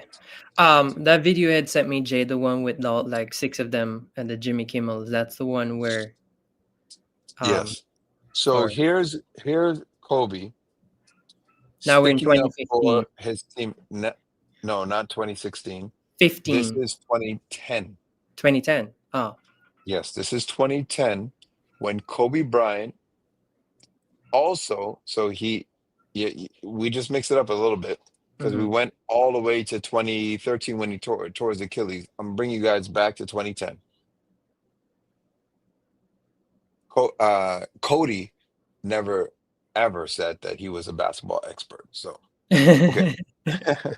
So, I'm bringing you guys back to 2010 when they won the championship against the Boston Celtics, when they got the revenge that they wanted all this time. We're going to talk about how he spoke about his teammates. So on Jimmy Kimmel Live, all of the Lakers were there. Not the entire roster, but most of the roster. About, I think, would you say 8 or 10 people are on that video? It was about 7. 7 people on that video. And these 7 people on this video are people who won the championship with Kobe. And they started talking nonsense about Adam Morrison. And you know Adam Morrison, if you guys know anything about basketball, he was a star in Gonzaga. Gonzaga is a college, obviously, NCAA. He was a star in the NCAA. He was a star in Gonzaga. However, when he came to the NBA, he was a dud. But he was on that championship team with the Lakers. So they were making fun of him. And they also made fun of Sasha Vujacic. Let's see how Kobe, as a leader, handled this. Go ahead.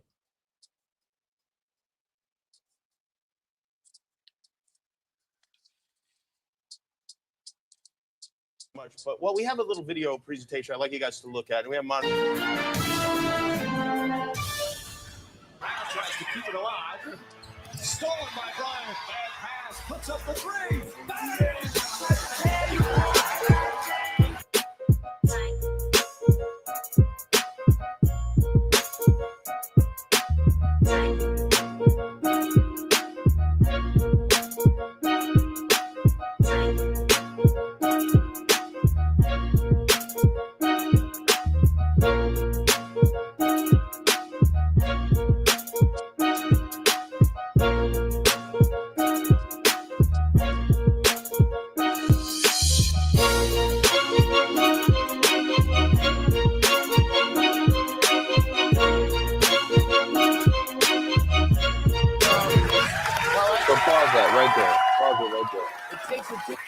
Pause it right there.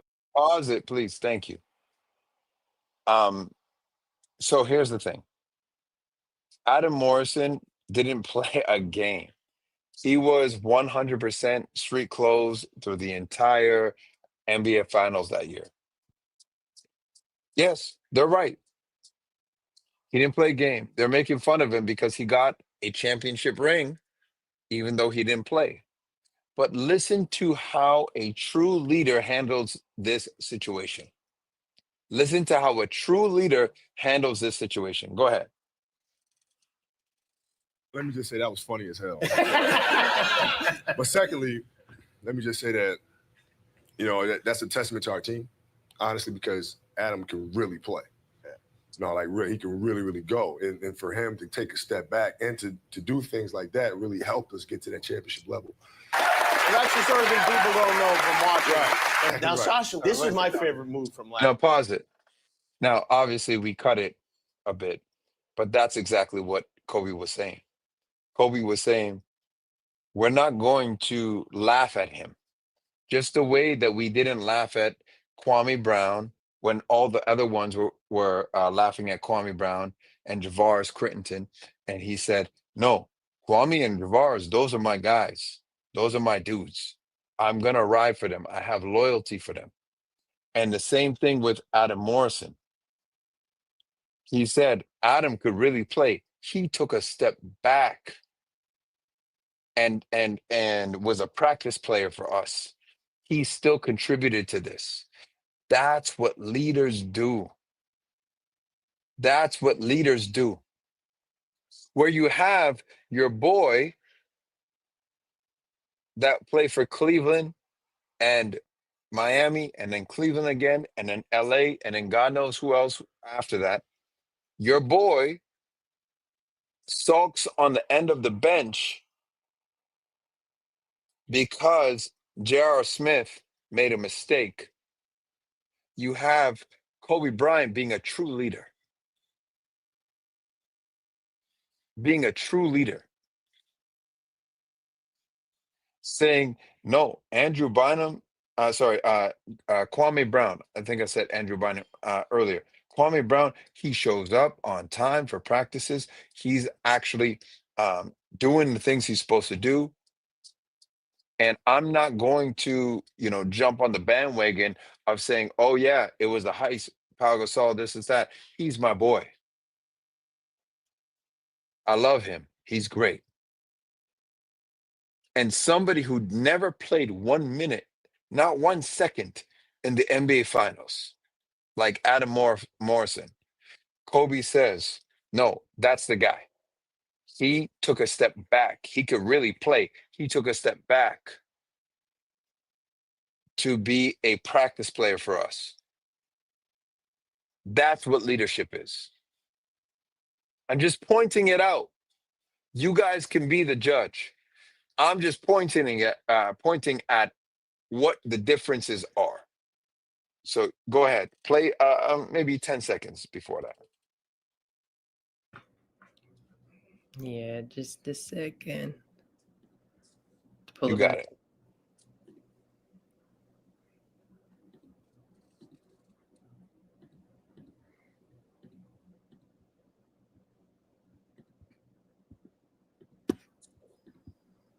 All right, sharing.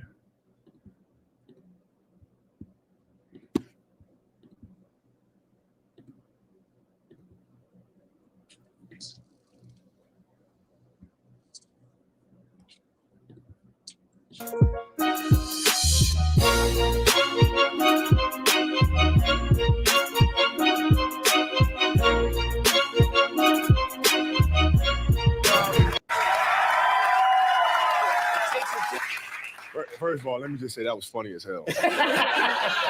But secondly, let me just say that, that's a testament to our team, honestly, because Adam can really play. He can really, really go. And for him to take a step back and to do things like that really helped us get to that championship level. No, you can keep playing into Sasha Vujicic. Right. Now, Sasha, this is my favorite move from last night. We have videotape here. Now watch this.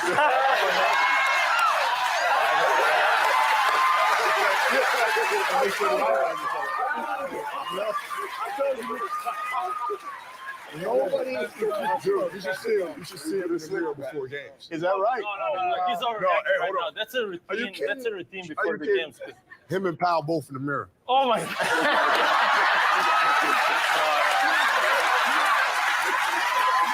What are you doing?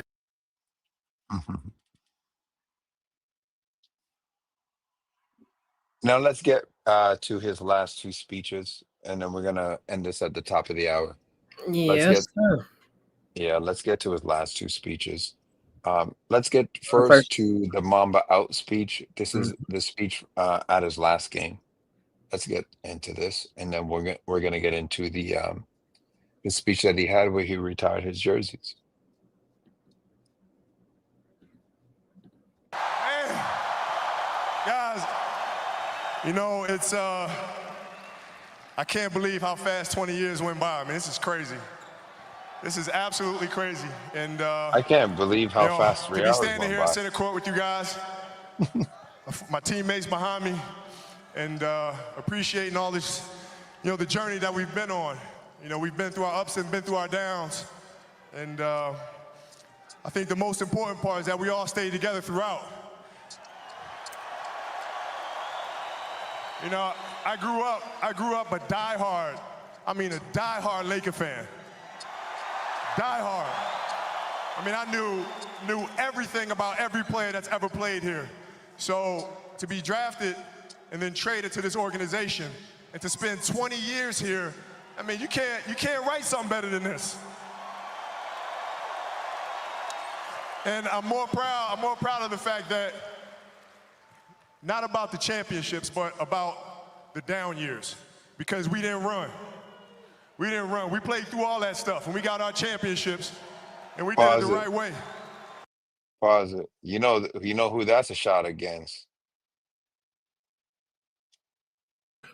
What, LeBron? Mm-hmm. I'm most proud of the down years because we didn't run. We didn't run. We worked hard through all our championships.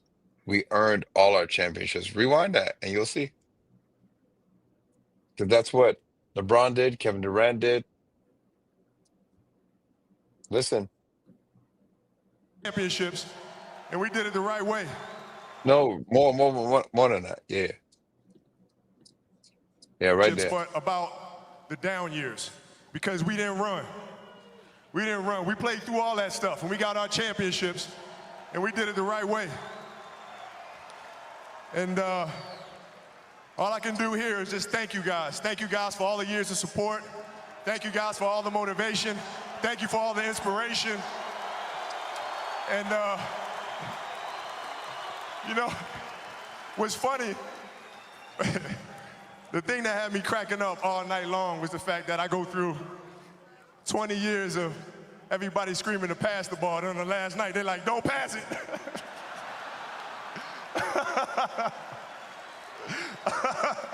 This has been absolutely beautiful, you guys. I can't believe it's come to an end. You guys will always be in my heart, and I sincerely appreciate it. No words can describe how I feel about you guys. And thank you from the bottom of my heart. God, I love you guys, and I love you guys. And my family, my wife Vanessa, our daughters Natalia and Gianna, thank you guys for all your sacrifice. For all the hours I spent in the gym working and training. And Vanessa, you holding down the family the way that you have. I can't, there's no way that I can thank you enough for that. So from the bottom of my heart, thank you. And what can I say? Mamba out.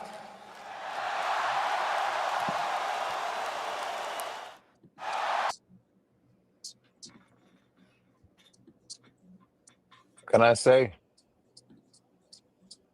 That's a legend right there. That's a legend right there. And as we talk about this speech, we talk about the person that was most important to his success, which was his wife. And then if we reverse, what he felt like he did different than everybody else. Go ahead, see. Oh no, I just want it to be on the screen now. All right. So you want to get into what are you? No, I just want to know what your thoughts are on this, and then we're gonna get into the last clip, which is his jersey retirement. Yeah, I mean, I like that he shouted out his wife and stuff, because that was something really big to acknowledge, that while he was busy being Kobe MIA in the family, that his wife was holding down everything. All right. As she normally does.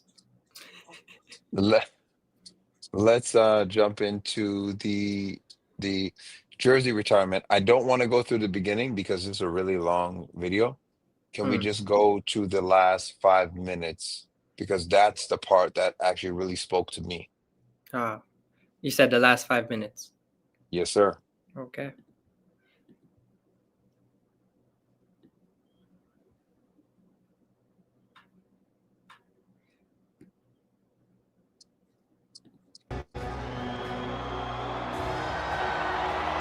Oh, wait. The last 5 minutes of his speech, not the last 5 minutes of the video. We are so blessed. No, it's not this part. When he scored 8 and years, you got each happens when you persevere. You can keep going. And that's what Shaq Right pushing here. me every day. Yeah, right there. Thank you so much for tonight. But it's not. It's not about my jerseys that are hanging up there for me. It's about the jerseys that were hanging up there before. Pause. And you don't have to put me on the screen, but I just want to stop it at every single time that we are seeing leadership. That demonstrates humility, but it also demonstrates that you don't look at just me to be the blueprint or the template. Everybody before me is also a potential blueprint and or a template for you. It's not just me. Continue. Without them, I couldn't be here today. They inspired me to play the game at a high level. Magic, Cap, Shaq pushing me every day. Baylor, Chamberlain, Goodrich, West, Worthy, it goes on and on.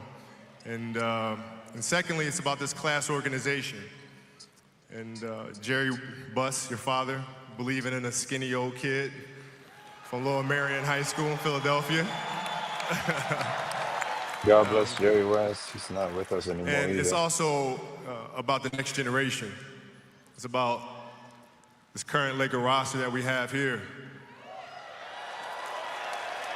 You know, it's about embodying the spirit that exists in those jerseys up there and carrying this organization forward so that the next 20 years are better than the past 20 years. And that's what it's about. And then it's also about the fans. Fans,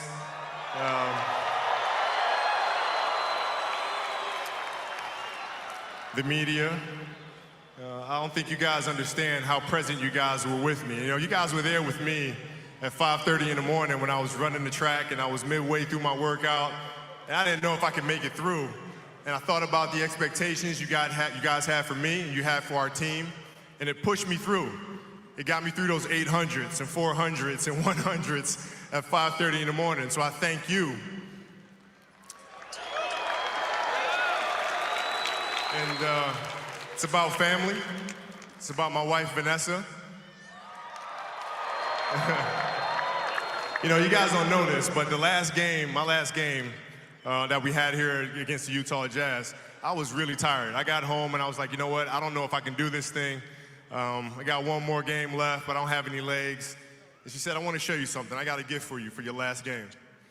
And she proceeded to show me a row of retired jerseys from Baylor, from Magic, from Shaq, from Cap, all with personal messages signed to me, including from Michael Jordan, including from the great Bill Russell, including from the great Larry Bird. And when I saw that, I knew then that I had to turn it up. I had to turn it up. So thank you, baby, for being an inspiration to me.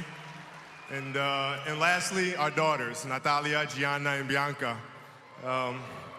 You know, I hope that tonight is not, you know, you guys know that, you know, if you do the work, you work hard enough, dreams come true. You know that, we all know that. But hopefully what you get from tonight is the understanding that those times when you get up early and you work hard, those times when you Pause it. stay up late and That's the dream. Exactly. Can you rewind it maybe 10 seconds? Because this is, I listen to this part of the speech all the time. Those times when you get up early, when you work hard and you make all those sacrifices, you're actually living the dream right in that moment. The dream is not what comes after that. The dream is living everything you think you need to do to get to the results. That's the dream. And see, put me on screen, please, real quick.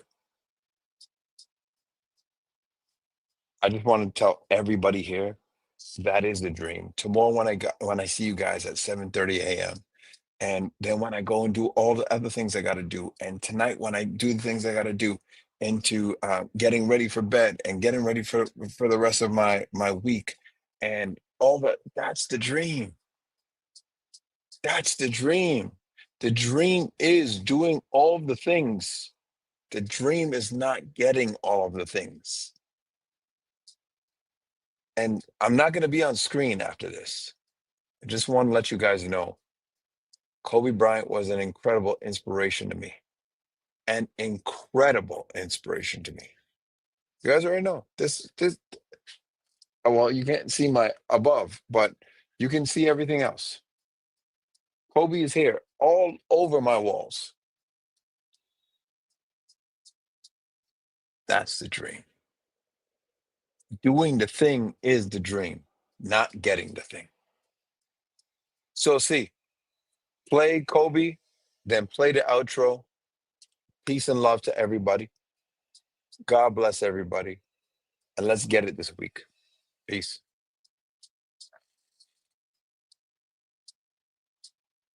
inspiration to me. And lastly, our daughters, Natalia, Gianna, and Bianca.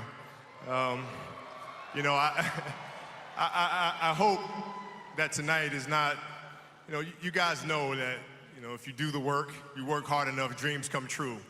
You know that, we all know that. But hopefully what you get from tonight is the understanding that those times when you get up early and you work hard, those times when you stay up late and you work hard, those times when you don't feel like working, you're too tired, you don't want to push yourself, but you do it anyway. That is actually the dream. That's the dream. It's not the destination, it's the journey. And if you guys can understand that, then what you'll see happen is that you won't accomplish your dreams. Your dreams won't come true. Something greater will. And if you guys can understand that, then I'm doing my job as a father. Thank you guys so much. I love you. And Mamba out.